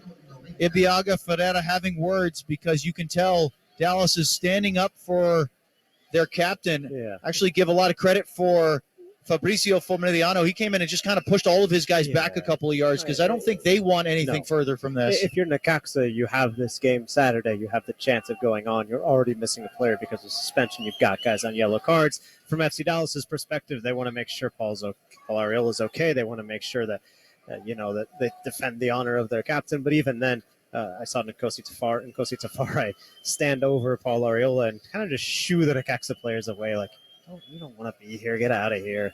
Tafari is usually good for one or two really entertaining moments on the field every time he steps foot here at Toyota Stadium, or anywhere for FC Dallas for that matter. We're taking another look at this build-up behind the play. There was a little bit of hand fighting, then a clip of the heel, and then a retaliation from Rodriguez, and that's where the arm got up somewhere underneath the chin of Arriola, and that's what brought him down. He looks like he's up and okay, although he doesn't look very happy, does he, Paul Arriola? And his first action in 2 months. A little bit more, actually. Maybe about 9 weeks. Took a little longer than we thought it was initially going to be. But I think Dallas didn't want to rush him back, did they? May 12th or 13th. May 13th. Against Austin. Well, there's the final whistle. Dallas gets the job done. 3 points. They beat Necaxa by that final score of 3-0, and they will guarantee a match in the round of 32, whether it's the top of the group or second place in Group South 4. We'll have to wait until the weekend to find out for that. But, guys, job done, and at the end of 90 minutes tonight, there is no sweating this one out. Necaxa really not in a good place in the Apertura in Liga MX. They come in here on a very warm night, and they get a red card. It sets up really well for FC Dallas, but you still got to do it. You still got to do exactly what we thought. They didn't do it against Charlotte the other day, which is kick them when they're down. Dallas was able to do it tonight. You want to talk about Vic Ultra Man of the Match? I think we should, because the gentleman that would be on the top of my nomination list just had the cowboy hat put on, and that's number 12, Sebastian Lletget. Do you guys agree? No question about it. It's the first goal that was really important in the match. The goal that was maybe a little bit more important, the second one that really sort of iced it. He had the assist. So goal and assist, two important moments for Sebastian Lletget. He's really rising right now. And look, John, we put a lot of pressure on Lletget throughout this season for good reason. He is a veteran player of the U.S. national team, although not really in the rotation anymore. But with his pedigree and for the cost of which the club paid to trade for him in Major League Soccer from New England, they expect him to not just be a player, but to be an important impact player. Not only bringing him in that trade, signing him to a new contract in the offseason. It was a rough start to the year, but now it seems like he's in rhythm. He's doing what FC Dallas needs. It's a really good night for him, and I think a really good night for FCD. The early red card to Necaxa certainly helps, but we've seen teams struggle or suffer through those types of matches before. Ultimately, the last 20-25 minutes of this match somewhat academic because of FC Dallas doing what we kept saying they needed to do, finding that first goal, finding another one. Legit a key piece of that tonight.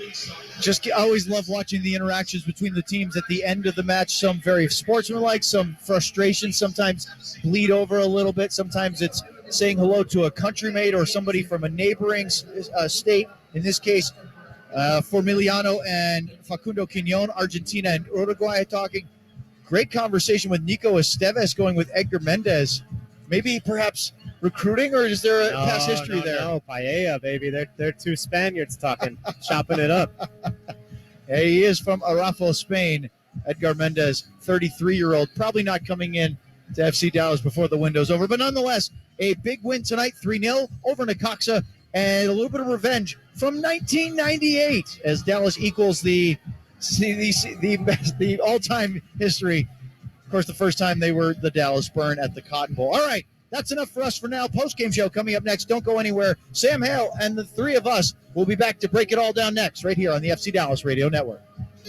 Hi, Jan from Toyota speaking. Jan, I heard it's a good time to buy a Toyota. Sure is. From now until April 4th, you can shop all your favorites like Corolla, RAV4, Sequoia, and more. Imagine yourself in a new Tundra where you stopped by the home improvement store and finally built that tree house you promised your daughter. Sarah?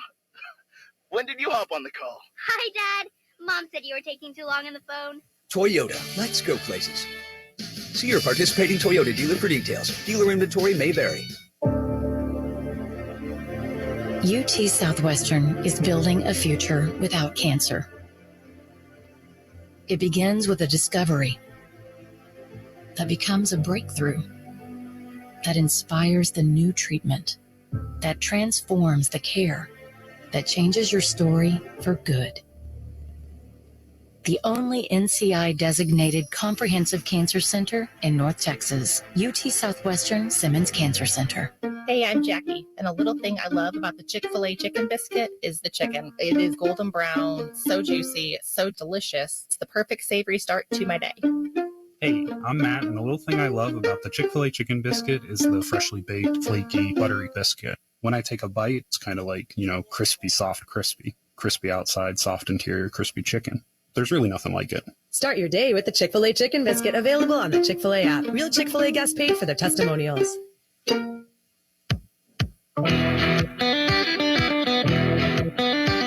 You're listening to the FC Dallas postgame show, sponsored by Toyota. It is the FC Dallas postgame show, a victory edition of the FC Dallas postgame show, brought to you by your local Toyota dealer. Toyota, let's go places. And it's also brought to you by UMB Bank. See how UMB can help you achieve your business goals. Well, Dallas achieved just about every goal they had tonight as they beat Necaxa 3-0, and they will advance to the next knockout round of the Ligas Cup. Who they will play and where they will play is still up for grabs, though it's looking very probable that match number 3 for Dallas in the Ligas Cup will be right here in Frisco. We will talk all about that. We'll talk about tonight's win, what could be on the postgame show. Owen Newkirk, Steve Davis, and John Arnold will join me. We'll break everything down here. But let's go ahead and get to tonight's game highlights. We start in the 24th minute after a 12th-minute red card by Necaxa on Alan Montez. Dallas was up a man for almost 80 minutes of this game, and in the 24th minute, it was Sebastian Leggett opening the scoring. Ball through. Jesus Ferreira down the left from Velasco. Edge of the area on the left side. He'll float it across to the right side, top of the box. Kamungo running against Rodriguez. Now it comes in. Leggett has 2 in 2 games in the Leagues Cup. Sebastian Leggett, who had still been looking for his first goal of the season, now has 2 in 2 games, and Dallas has the lead they're looking for. Sebastian Leggett's second goal in as many games, his second goal of the 2023 campaign. Both have come in Leagues Cup play. That made it 1-0. That ends up being the game-winning goal. That doesn't mean Dallas was done. At a halftime, they led 1-0, and then it was Eugene Ansa opening his account with his first goal for FC Dallas. Nice job by Leggett. Took a tough ball, knocked it out to the right side. Here is Sam Junka playing on the right side of the back four. Now Kamungo back to Leggett. Out to the right. Junka cuts back on his stronger left foot. Velasco finds a seam. Leggett, early ball in to the back post. Ansa! How about that? 2-0 FC Dallas. Eugene Ansa, first goal for his new club. And Dallas doubles the lead here in the 62nd minute. Eugene Ansa gets his first goal in an FC Dallas uniform, and that makes the score 2-0 by way of Dallas. But it wasn't over yet. It's 10 minutes later. Who else would it be but Jesus Ferreira, his first goal back since the Gold Cup. Formiliano, long ball looking to try to catch Ansa as he has to drop back to defend against Gonzalez. Ansa did his job and got back in between, holding the Necaxa outside right back, or wing if you want to call him now. And a little help from Velasco. They win the ball back. Now a little space. Ariola. Pressure coming from Formiliano. Slips past him, but lost the ball in the process. A bad ball. And now we have a breakaway. Jesus Ferreira, one-on-one with Godinho. Ferreira slides it home ever so coolly. Jesus Ferreira gets the goal. Dallas 3, Necaxa 0 in the 73rd minute. Ferreira's first goal of Leagues Cup action, his 11th on the season as a whole, and that was all she wrote. Dallas wins 3-0. They advance to the next round, and who they will play is still up in the air. There's still some games left to be played, but there will be at least one more game in this Leagues Cup campaign. Now let's get our post-game statistics, which are brought to you by UMB Bank. Dallas wins the possession battle 60-40. They also win the shots battle 10-8, though they do draw on shots on goal 3-3, though critically all 3 of Dallas's went in. They win the passing battle in total. They were offside 4 times to Necaxa's 2. 3 saves for Martin Paz, 1 save for Raul Godinho. You also had 20 fouls for Dallas to just 13 for Necaxa. Yet Necaxa comes up with 4 yellow cards and a red card. Dallas with 2 yellow cards and no reds. But the most important stat is the one on the scoreboard, and that one thankfully reads FC Dallas 3, Necaxa 0. As we bring in our voices of this one, Owen Newkirk, Steve Davis, and John Arnold.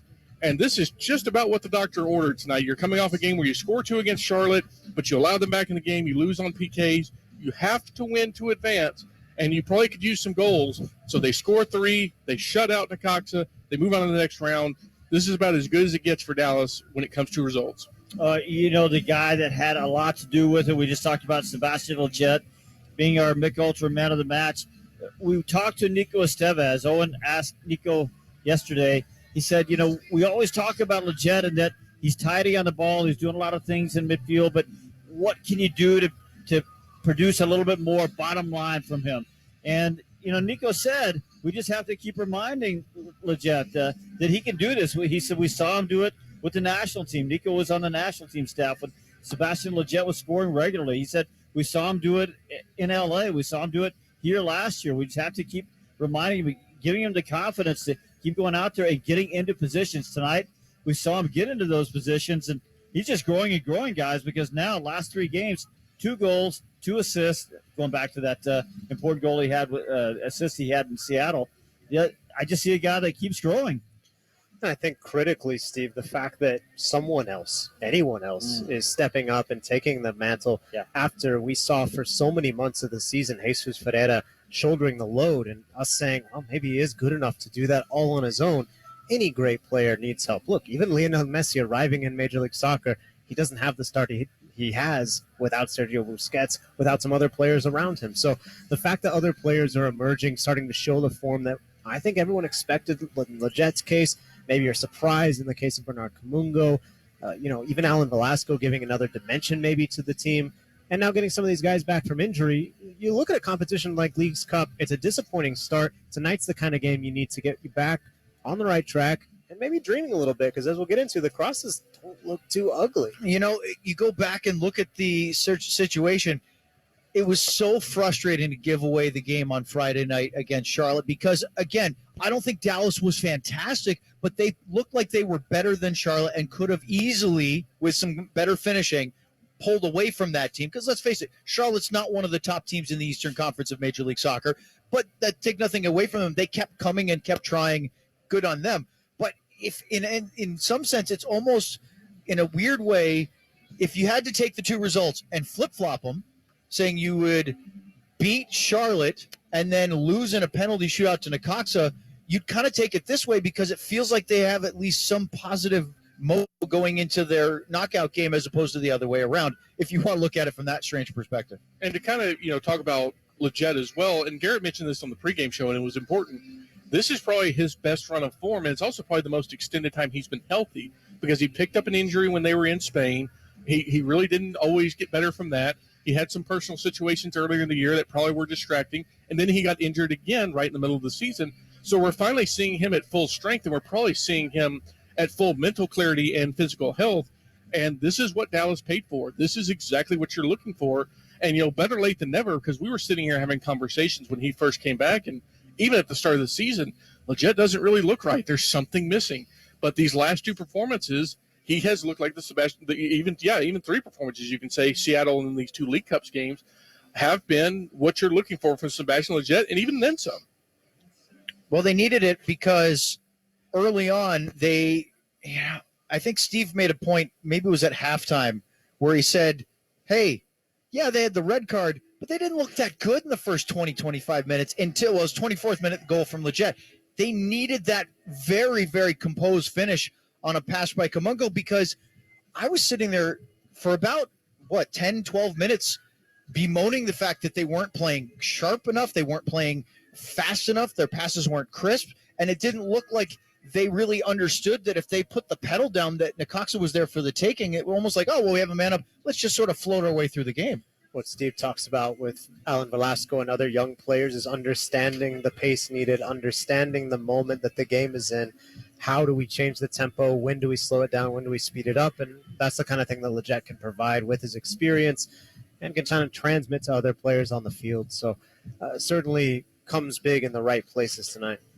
And, we talked a lot about Lletget. We probably need to bring up another strong game from Bernard Kamungo. He didn't score tonight, but he's doing more of those things that you want to see. And Nico told us, months ago, when Kamungo puts in the effort and he's showing that fire and he's showing that intensity, he is an MLS quality player. He's been doing that. And we talked a little bit about it in the Charlotte post game, but it's worth bringing back again. When everyone is healthy, he has really ensconced himself into the starting 11, and it's going to create selection problems. I want to talk about a scenario in a little bit, but just focusing on the Abilene Dream here, he is a starter on this team right now. I dispute this if you want to, but he is. Well, you can't dispute it. Look, we got to have an honest conversation about this. And Nico Estevez even sort of said this. Bernard Kamungo is not on the field right now if it wasn't for the big run of injury. That's right. He was not. He was really not in the plans. Beyond being a spot player, maybe an Open Cup player, getting some games in North Texas, but then all the big injuries happened. And boy, you talk about seizing your opportunity, because he keeps making things happen on the field, important things. You go back earlier this year, an important game winner against RSL, his goal against LAFC, the league champs, that was a game winner.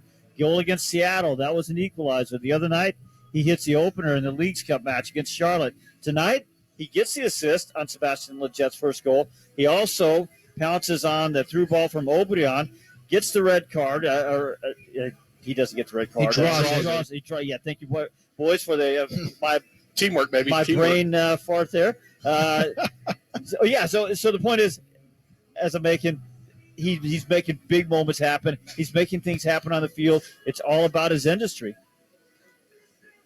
I was going to say, Sam mentioned selection headaches, and it is a little strange that we say, okay, Paxton Pomykal and Paul Arriola get into the game tonight.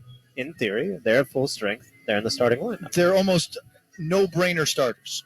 Sebastian Leget's looking back, looking good. There's your other midfielder with Paxton Pomykal. Paul Arriola is one of your wingers, where Sam Bernard Kamunga's a starting winger. Ansa comes on and gives you good minutes tonight. Jesus Ferreira's already established as your starting forward. The Alan back line Velasco looks usually pretty good. starts. Alan Velasco is in this spot. So, in a way, I think it's... I'd say this. Tonight's game is conditioned a lot by the red card and how that changes the game. Necaxa is not able to execute the game plan they wanted to, and still had moments where it looked like they were going to at least get a point and push this thing to penalties.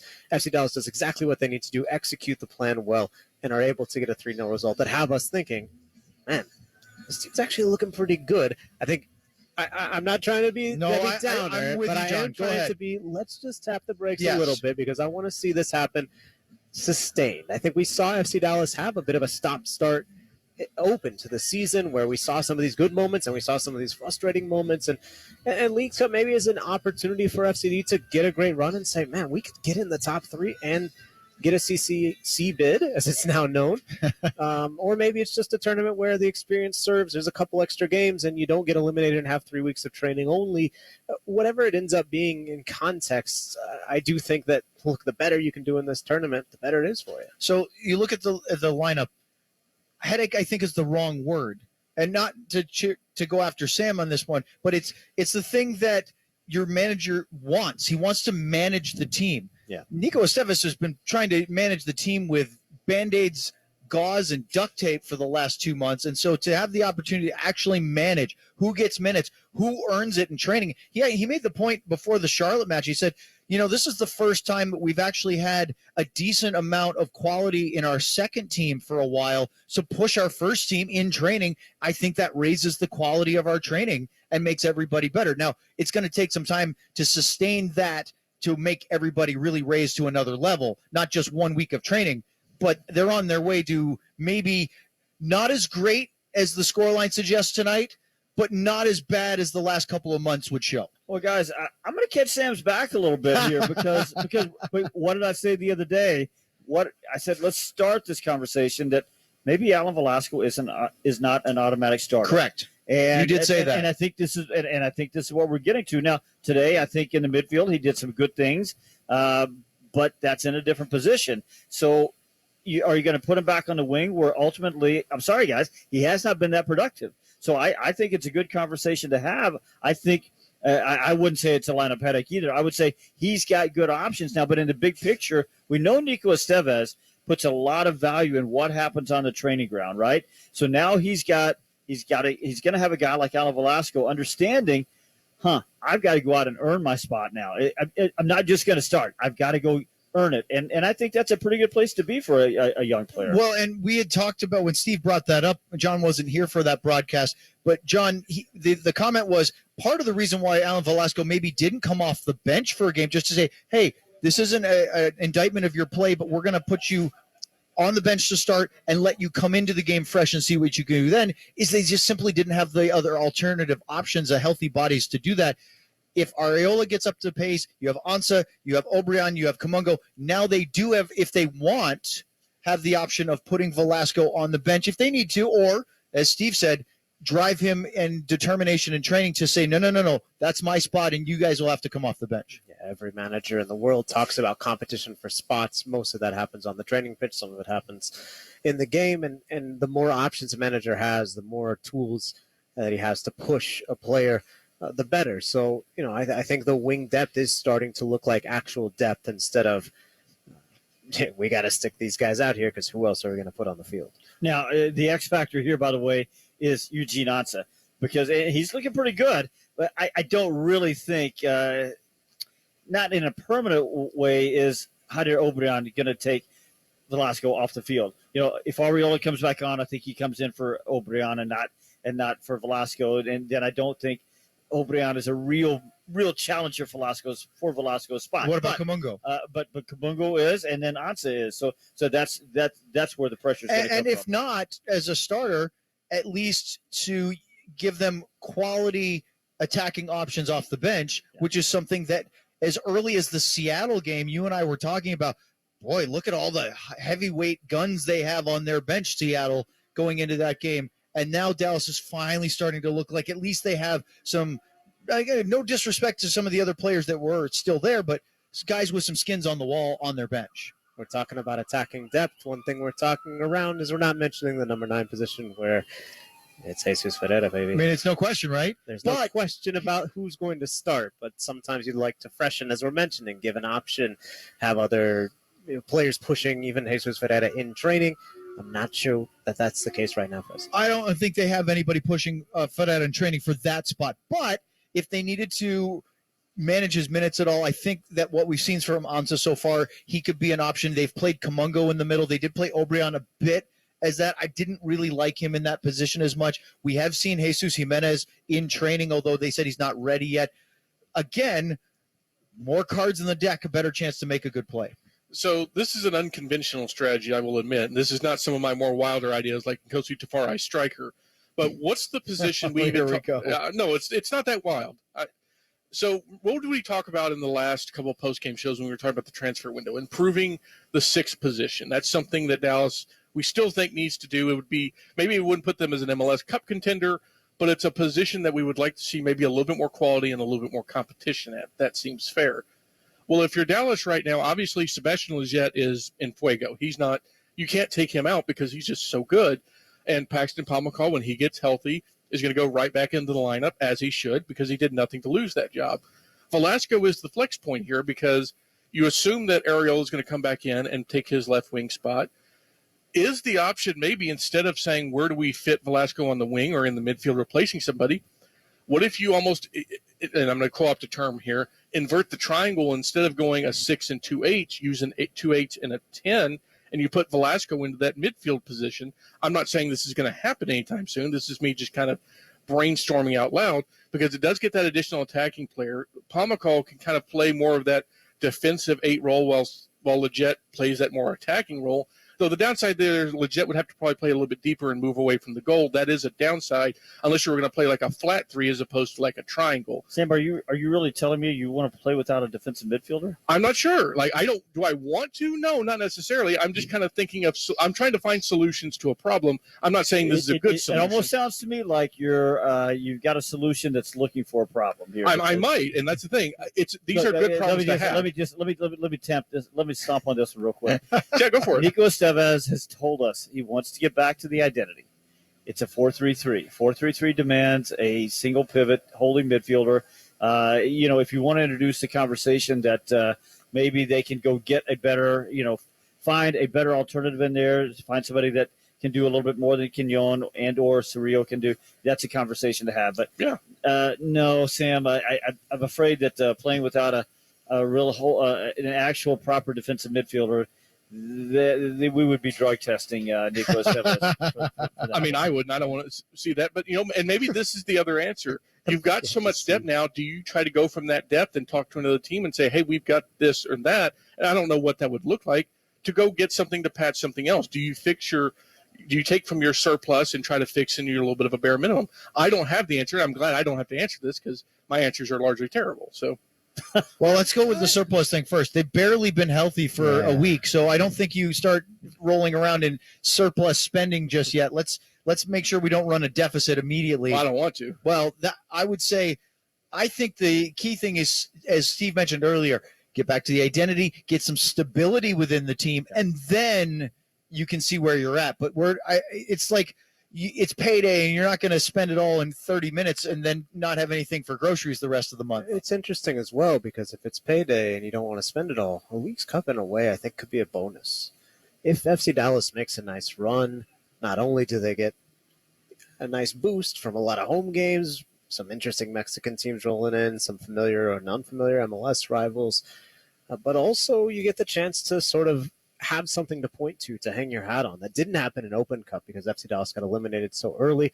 Obviously, that tournament has a lot of history. This one doesn't, but this one does have a prize at the end of 3 CONCACAF Champions Cup spots. Now, it's going to be difficult to make it to that round, but we know FC Dallas is going to be in the knockout stages, and we know they're going to host a game right here at Toyota Stadium. Well, I'm going to put you on the spot for that, John, since you said that. So you said we know that they're most likely going to host a game. Would you walk through our listeners as to how we know that? Yes. If we know that they aren't yet locked into the first or second seed of their South 4 group? If they finish first, they would play the second team from a group that contains Inter Miami, which won the group tonight, yep, Atlanta United, and Cruz Azul. So, if it's Cruz Azul, it's a Mexican team. They're going to be here. Atlanta United, by losing the first game, can't get more points than FC Dallas has. FC Dallas would host that game. If they finish second place in the group because Charlotte tops Necaxa in the final match of this group, it'll be Mazatlan. The winner of the group, which tonight clinched in a shootout with Juarez, clinched the group between Mazatlan, Juarez, and Austin FC. So, you're either getting a home game against a Mexican team, a home game against a different Mexican team, or a home game against Atlanta United. So it looks like FCD will be back here for the next round. And look, FC Dallas historically and this year has been pretty good at home. It's a difficult place to come play because of so many factors. And ultimately, again, because of those factors, because of the fact that you're starting to get a little rhythm after tonight's game, if you can keep it going, and I know Friday was disappointing. It was. But even then, a good showing, I think, for much of the game with things that you can correct and build on. This is a tournament where I do think FCD could make a run in a way that they weren't able to do in the Open Cup. And a knockout tournament like this, anything can happen, and you could get some substantial rewards. So I think before I go start tinkering with the squad or trying to make a move with an MLS, I get my guys healthy, back on the field, and see what the team looks like with what I have right now, and then probably make 1 or 2 additions, because I do think this isn't a team that you think right now they're going to win MLS Cup, they're going to contend for MLS Cup, but they could contend for Leagues Cup even with this roster if things go right. And they could contend for the Western Conference of Major League Soccer, because I was saying to you, Steve, before the broadcast tonight, nobody in the West stands out as the odds-on runaway favorite to win that conference and represent the West in the MLS Cup. I just don't see one. Now, look, LAFC is always dangerous. St. Louis has had a great run so far, but the rest of the teams have moved up and down, back and forth, and I think you could go a lot of different ways. I think that means that if Dallas can get healthy and playing better consistently, then we might see some really, really interesting possibilities, because it is so wide open. And may I just op in the fact that it really would be nice if their first knockout game in the League Cup isn't, which it sounds like it can't be, the third of what would be at least 4 matches against Austin. It's nice to see somebody else, because we've seen enough of them already. They'll play them at home on the 26th as part of the Copa Tejas. But as you look ahead, they're still, I mean, look at Salt Lake, couldn't score a goal. Now they're in 3rd place. So there is, and were you really very impressed with Seattle a couple weekends ago? No, but here's where I go back to something that I said the other day. You just said it. I really think that's a little bit of dangerous thinking to start thinking, hey, maybe we could make a run at this top of the West. Look, St. Louis right now, as we sit here, they're 11 points ahead. Okay. And it's not going to happen. So LAFC, Salt Lake, they're 7 points ahead. Maybe you could catch up in there. So my point is, what you said a minute ago, I think just restabilize things. Just let's get the ship steady. Let's make sure all the water is bailed. Yeah, I don't think, and John just said it, I said it the last time, I don't see this as a team right now that's one move from being an MLS contender. Now, do I see it as a team that can get things steady, as John said, maybe make a run at Leagues Cup, maybe try for maybe get yourself back in a position where you get a playoff home game, because right now they're not in that position. Right now they're at a bad spot at number 8, which means they would be in that play-in game. That's not where you want to be. So I just think they just need to get things steady, and then they can start thinking about, what else they might do. But I just don't see this club right now making a big move, considering where they are, considering that they're not really one move away from being an MLS Cup contender. Maybe that would have happened if everybody would have stayed healthy. But and I just want to bring one more point real quick, go back to something John said. I think in the big picture, John, it's really important that they've advanced out of the group play in this tournament because, as you said, Open Cup, it didn't happen, 1 and out. I think if this had gone 1 and out, it's a bummer on the season, right? And now, no matter what happens, at least they've gotten probably one more home game. And they've advanced out of group plays. They've got a little something out of the season already, and I think that makes everybody feel better about things. Before we close the loop on the next game, I want to ask you this, because this is going to be our last broadcast before the transfer window closes. It closes on the 2nd, which would, we believe, be Dallas's knockout game. Or at least at the earliest, it would not be before the 2nd. Right. So, yeah, even if they moved it back to like that 2nd, 3rd, 4th window, that is likely going to be Dallas's next game. Do we think that Dallas makes another move before that deadline? Because this is the last chance to get it on paper. And I'm not even saying major move. I'm saying just something else, because they're going to go into this with a 2-goal penalty kick loss and then a 3-0 thrashing of admittedly not a great team. Like, do you think that that's going to influence the decision makers at all? And do you think they make another move? Put me in the yes column. I think it'll be something maybe not influenced by what you saw in Leagues Cup, but I think there might be a new face around, but it's not going to be Lionel Messi. He's already occupied. No, that's disappointing for me. But nonetheless, I agree that I'm with John. I think there might be something there. My one counter to Steve, and I want to just go back and say I want to make sure people hear me clearly. I'm not suggesting that Dallas go for it and try to win the regular season Western Conference. That's not what I'm saying. What I'm saying is that even though St. Louis has had a great season to this point, they don't particularly scare me as you can't go and beat them in a playoff round. Now, remember, this year the playoffs are different. If they can get above the 8 seed, that'll be a best of 3 with at least one home match. If, as Steve was saying, get into those top 4, then they could have 2 home matches out of 3 potentially. I think that's attainable. I think the other thing is that if you just wait for when you feel your team is a contender for MLS Cup to go out and make a big splash, you might be waiting for too long. And if you hear the technical director, whether it's be at FC Dallas or any other club, and the coach talk about, as they have with Andres Zanota and Nico Estevez talking about, it's a process. They've talked about it for 2 seasons now. The process should be to constantly try to improve your club. So if you have a window and you can improve your club, even if you don't necessarily think this is the one move that puts you over the top, if it makes your club better, you should do it. So we've got 2 potential Liga MX opponents for Dallas. We will not know their opponent for at least a couple more days, and there's a very good chance we may not know it until the 29th when this group game finishes. So, John, I want to ask you, it looks like there's a very good potential that it's either Mazatlan or Cruz Azul that would come to Dallas as the standings currently are. For those unaware, which I'm assuming is a lot of our fans, and maybe including 1 or 2 people in this booth, being generous, A, is there a better matchup for Dallas between those 2? And 2, at least football-wise, and 2, is there something that would be better fandom-wise as far as like packing the stadium? Because that's not nothing. Yeah, they're 2 different answers. Well, then by all means, please. Mazatlan won the group. They beat Austin. Great. We haven't seen Mazatlan have any sort of sustained success since they moved from Morelia to Mazatlan in 2020, I believe. It was the pandemic-affected year that they opened. They would, I think, be the better footballing match, almost for sure. Their owner gets mad when people say that they're not historically good, but look at the results and decide for yourself. Cruz Azul is a historic grande. They won a championship not that long ago. Tuca Ferretti, currently the manager. They have multiple Mexico internationals who have joined back up, players who I think he had a rough spell in MLS, but like Carlos Salcedo is a starting center back for them. These are players that are of the caliber of a team in CONCACAF Champions Cup, in the upper echelon of Liga MX. Mazatlan does have a few of those players as well, but you look at some of the recent imports from MLS from that team, Luis Amaria from Minnesota, Ake Loba from Nashville. These are guys who had trouble adapting to Major League Soccer, whereas you look at Cruz Azul, Uriel Antuna having a really, really nice career, to be honest, after he moved on from the LA Galaxy.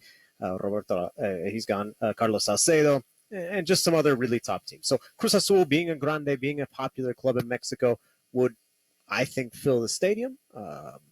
In a healthy way. Obviously, there'd be plenty of FC Dallas fans here too. Mazatlan, since it's a new club, since Mazatlan doesn't have a long history of having a top division team, doesn't have as many fans, doesn't have that connection that Cruz Azul and some of the other Mexican clubs have. So what should FC Dallas fans root for if they want to win? I think Mazatlan would be the easier matchup. What should they root for if they want a festive atmosphere and a good challenge? Cruz Azul. It's interesting because Mazatlan, if I remember correctly, finished dead last in the Clausura, yet they are winning their group. And Cruz Azul, who's, as you said, a historical giant in Liga MX, has had a pretty dreadful start to the Apertura. Again, it's only 3 matches. Well, they lost all 3 matches, and I think a big key is that Charlie Rodriguez, one of the midfielders, and Uriel Antuna, who I just mentioned, a winger, were not there. They were with Mexico winning the Gold Cup. So when you look at the quality of international players that they have, those 2 absences, we saw it with FC Dallas, right? Imagine if, in addition to Jesus Ferreira, another key player had been gone. It's going to make it quite difficult to start a season well, especially when you don't have preseason with those key players. So I think Cruz Azul, and look, Messi came in and won the game, but I think you even saw it in that game against Inter Miami. If people watched it, Cruz Azul was the better team. They had a really, really good first 30 minutes. They couldn't finish. And then once Messi comes into the game in the 56th minute or so, that's when things start to change. But he and Busquets and José Martinez are going to change almost any of the game they come into. So I think you saw Cruz Azul, and it could be Atlanta United as well. Well, and we'll see. It's funny you say that because as you were talking about Cruz Azul, I had the idea that, Dallas has been hoping for this magical combination to face a Argentine World Cup winning superstar in Lionel Messi, when what might actually happen is a different Argentine, younger World Cup winning superstar, Thiago Almada, might just make an appearance here at Toyota Stadium if they face Atlanta, and that would be not Messi, but pretty fun. Maybe that would get Alan Velasco going. Yeah, wouldn't it? Be fun to watch at the very least. Yeah, I'm sure at least Facu would say hello. They must have played together at some point on one of the sub U20. Yeah. You would think so. So as we bring the show to a close here, is there any final thoughts on FC Dallas 3, Necaxa 0 tonight? I've emptied the bank. It's a good result. It's a good result. This is a tournament that FC Dallas has now put themselves in frame to continue in, and I think that's something that FC Dallas needs to be really happy about for a number of reasons. I will say this. I'm looking forward to another broadcast in Leagues Cup this year. I'm looking forward to a few days to get ready for that. Watching some of the other matches will be fun as we can, after 2 games and 5 days, to slow things down a little bit. The team will get a chance to do that. And after getting guys fit a little bit, again, I don't think suddenly that the injured guys are going to be in a position to start in the first knockout game, but the ability to maybe bring on a guy like Ima Tumasi, they could. Sam Junka did it again tonight. Paul and Paxson, we're seeing FC Dallas trending in the right direction. Again, as John said, this isn't the end-all, be-all performance, but it was definitely good enough to celebrate. Strong agree. I think that's a good way to end tonight's post-game show. We will be back for the knockout round. When that's going to be, we're not totally sure. The earliest it can be is going to be August 2nd. It could be the 2nd, 3rd, or 4th. That is the round of 32 schedule. As soon as we have broadcast details, we will pass them along. I'm sure the club will as well. So stay on the FCD social channels, and you will see it. But whenever that is, we will have coverage of FCD versus whoever they play here on the FC Dallas Radio Network. But tonight, FC Dallas wins 3-0 over Necaxa. They assure their spot in the Leagues Cup knockout round. We will talk to you in the round of 32. This has been FC Dallas Soccer presented by Toyota on the FC Dallas app, Talk Radio 1190, and the iHeart Radio app. Every day, Children's Health is pushing the boundaries of incredible care for kids. With groundbreaking research, innovative medical technology, and an award-winning team, Children's Health pushes for more cutting-edge treatments every day. Our relentless care teams work tirelessly to give kids the care they need for the future they deserve. Together, we're providing more incredible care for kids across Dallas, Plano, and beyond. When it comes to preparation, refueling the body, and recovery, AdvoCare Rehydrate is redefining rehydration. With vitamins, minerals, amino acids, and electrolytes, AdvoCare Rehydrate can help keep you hydrated during workouts, delay the fatigue, and support recovery to get you back out there faster. That's why AdvoCare Rehydrate is the official sports drink of Major League Soccer. Shop and learn more today at advocare.com. In sports, if you think joy only happens after you win, think again. Look at the world's most successful athletes like Serena Williams, Brooks Koepka, and Alex Morgan. They don't spend all their days grinding away. They take time to enjoy themselves, like getting together with friends over a Michelob Ultra, because they know that happiness is the key to winning, and that joy is the whole game, not just the end game. Michelob Ultra, 95 calories, 2.6 grams of carbs. It's only worth it if you enjoy it. Enjoy responsibly. AB Michelob Ultra Light Beer, St. Louis, Missouri. Hi, Jan from Toyota speaking. Jan, I heard it's a good time to buy a Toyota. Sure is. From now until April 4th, you can shop all your favorites like Corolla, RAV4, Sequoia, and more. Imagine yourself in a new Tundra where You stopped by the home improvement store and finally built that tree house you promised your daughter. Sarah? When did you hop on the call? Hi, Dad. Mom said you were taking too long on the phone. Toyota, let's go places. See your participating Toyota dealer for details. Dealer inventory may vary. KFXR, Dallas, Fort Worth. Talk Radio 1190, an iHeartRadio station.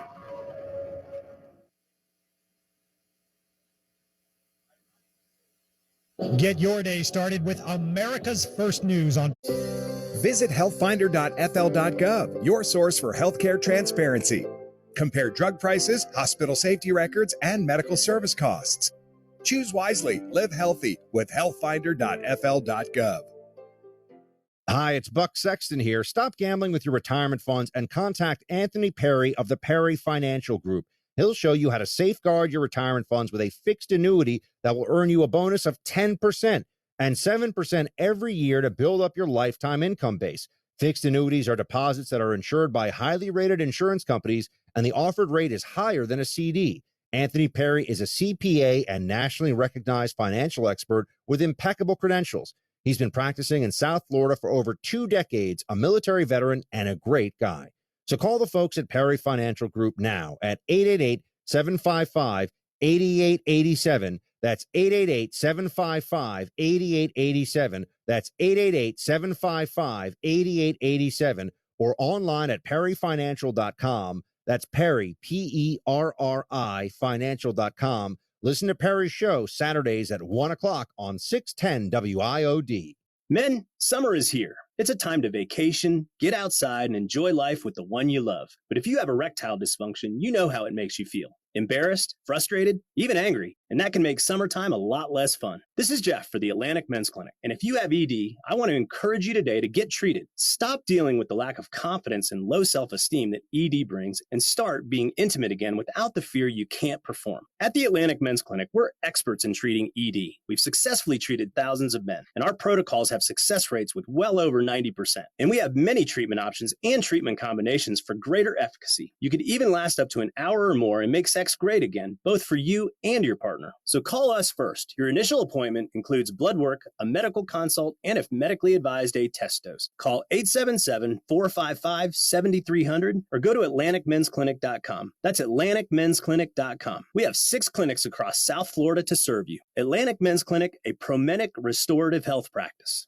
Tired of getting beat up financially in retirement? Tune into Let's Talk Save Money with financial sensei Len Strickler and financial master chef Art Athanas from LS Financial Group for the recipe to fight back and take control of your retirement finances. Saturdays at 2 p.m. and Sundays at 1 p.m. This dynamic duo will dive into topics that concern you most about retirement. Gain unique insights from their extensive knowledge and decades of experience in the financial services industry. Call now to schedule an in-person or virtual 15-minute consultation to receive a copy of Len's new book, Way of the Financial Warrior, free. 844-299-0355 or visit lssafemoney.com. That's 844-299-0355. 844-299-0355 or visit lssafemoney.com. That's lssafemoney.com. Join Len and Art Saturdays at 2 p.m. and Sundays at 1 p.m. for Let's Talk Save Money on WIOD.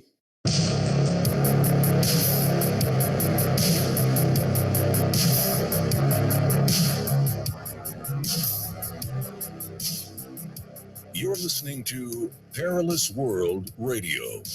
Here's your host. When you're a little kid, you might have been upset and then looked for the approval of someone, often the same person, but it doesn't have to be the same person. You could actually look for the love of another person.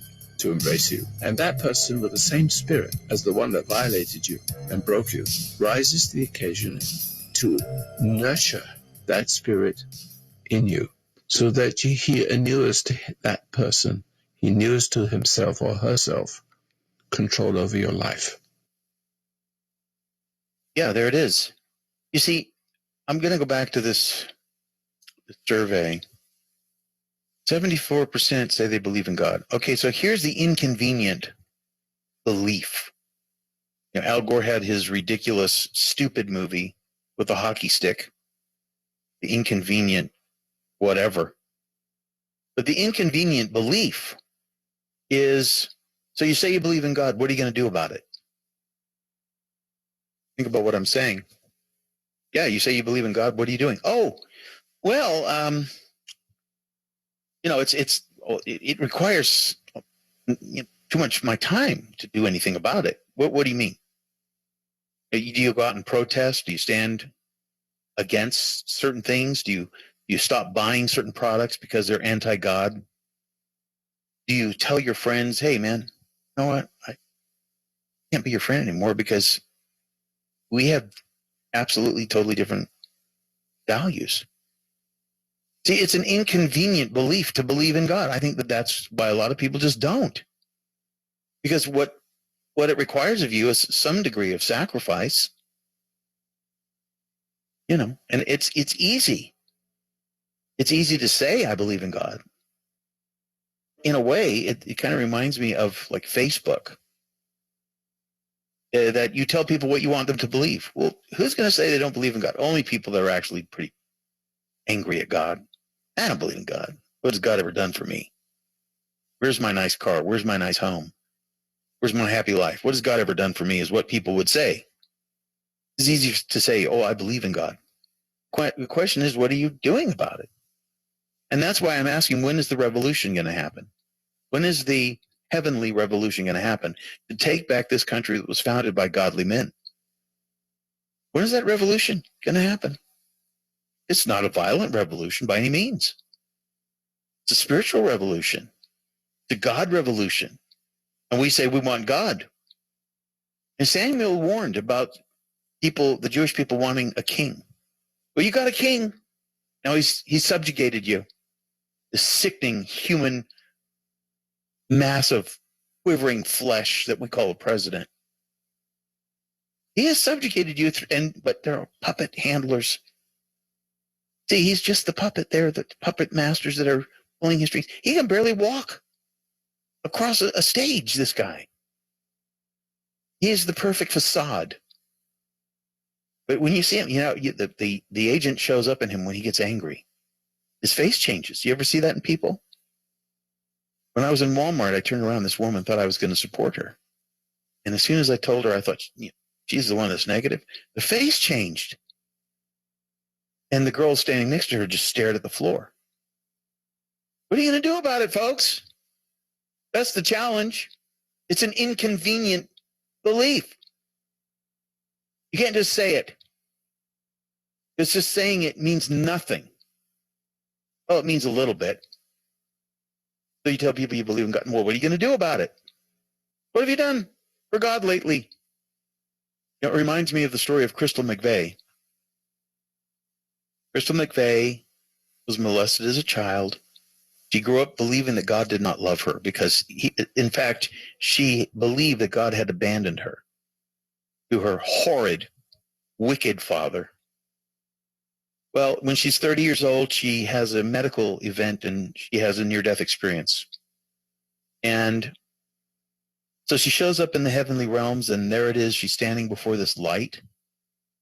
And what she wanted to say to God, to the light, was she wanted to say, why didn't you protect me? But what happened is there was a paradigm shift in that moment. When she stood before that light, the paradigm shift, and the question was, why didn't I do more for you? See, it changed from why didn't you do more for me to why didn't I do more for you? Now, to me, that's one of the most profound messages I've ever heard from a near-death experience. Did you have to have a near-death experience to have that realization, my audience? Or why can't it just be that you could say, God, how can I do more for you? Because you gave me everything. You gave us all everything.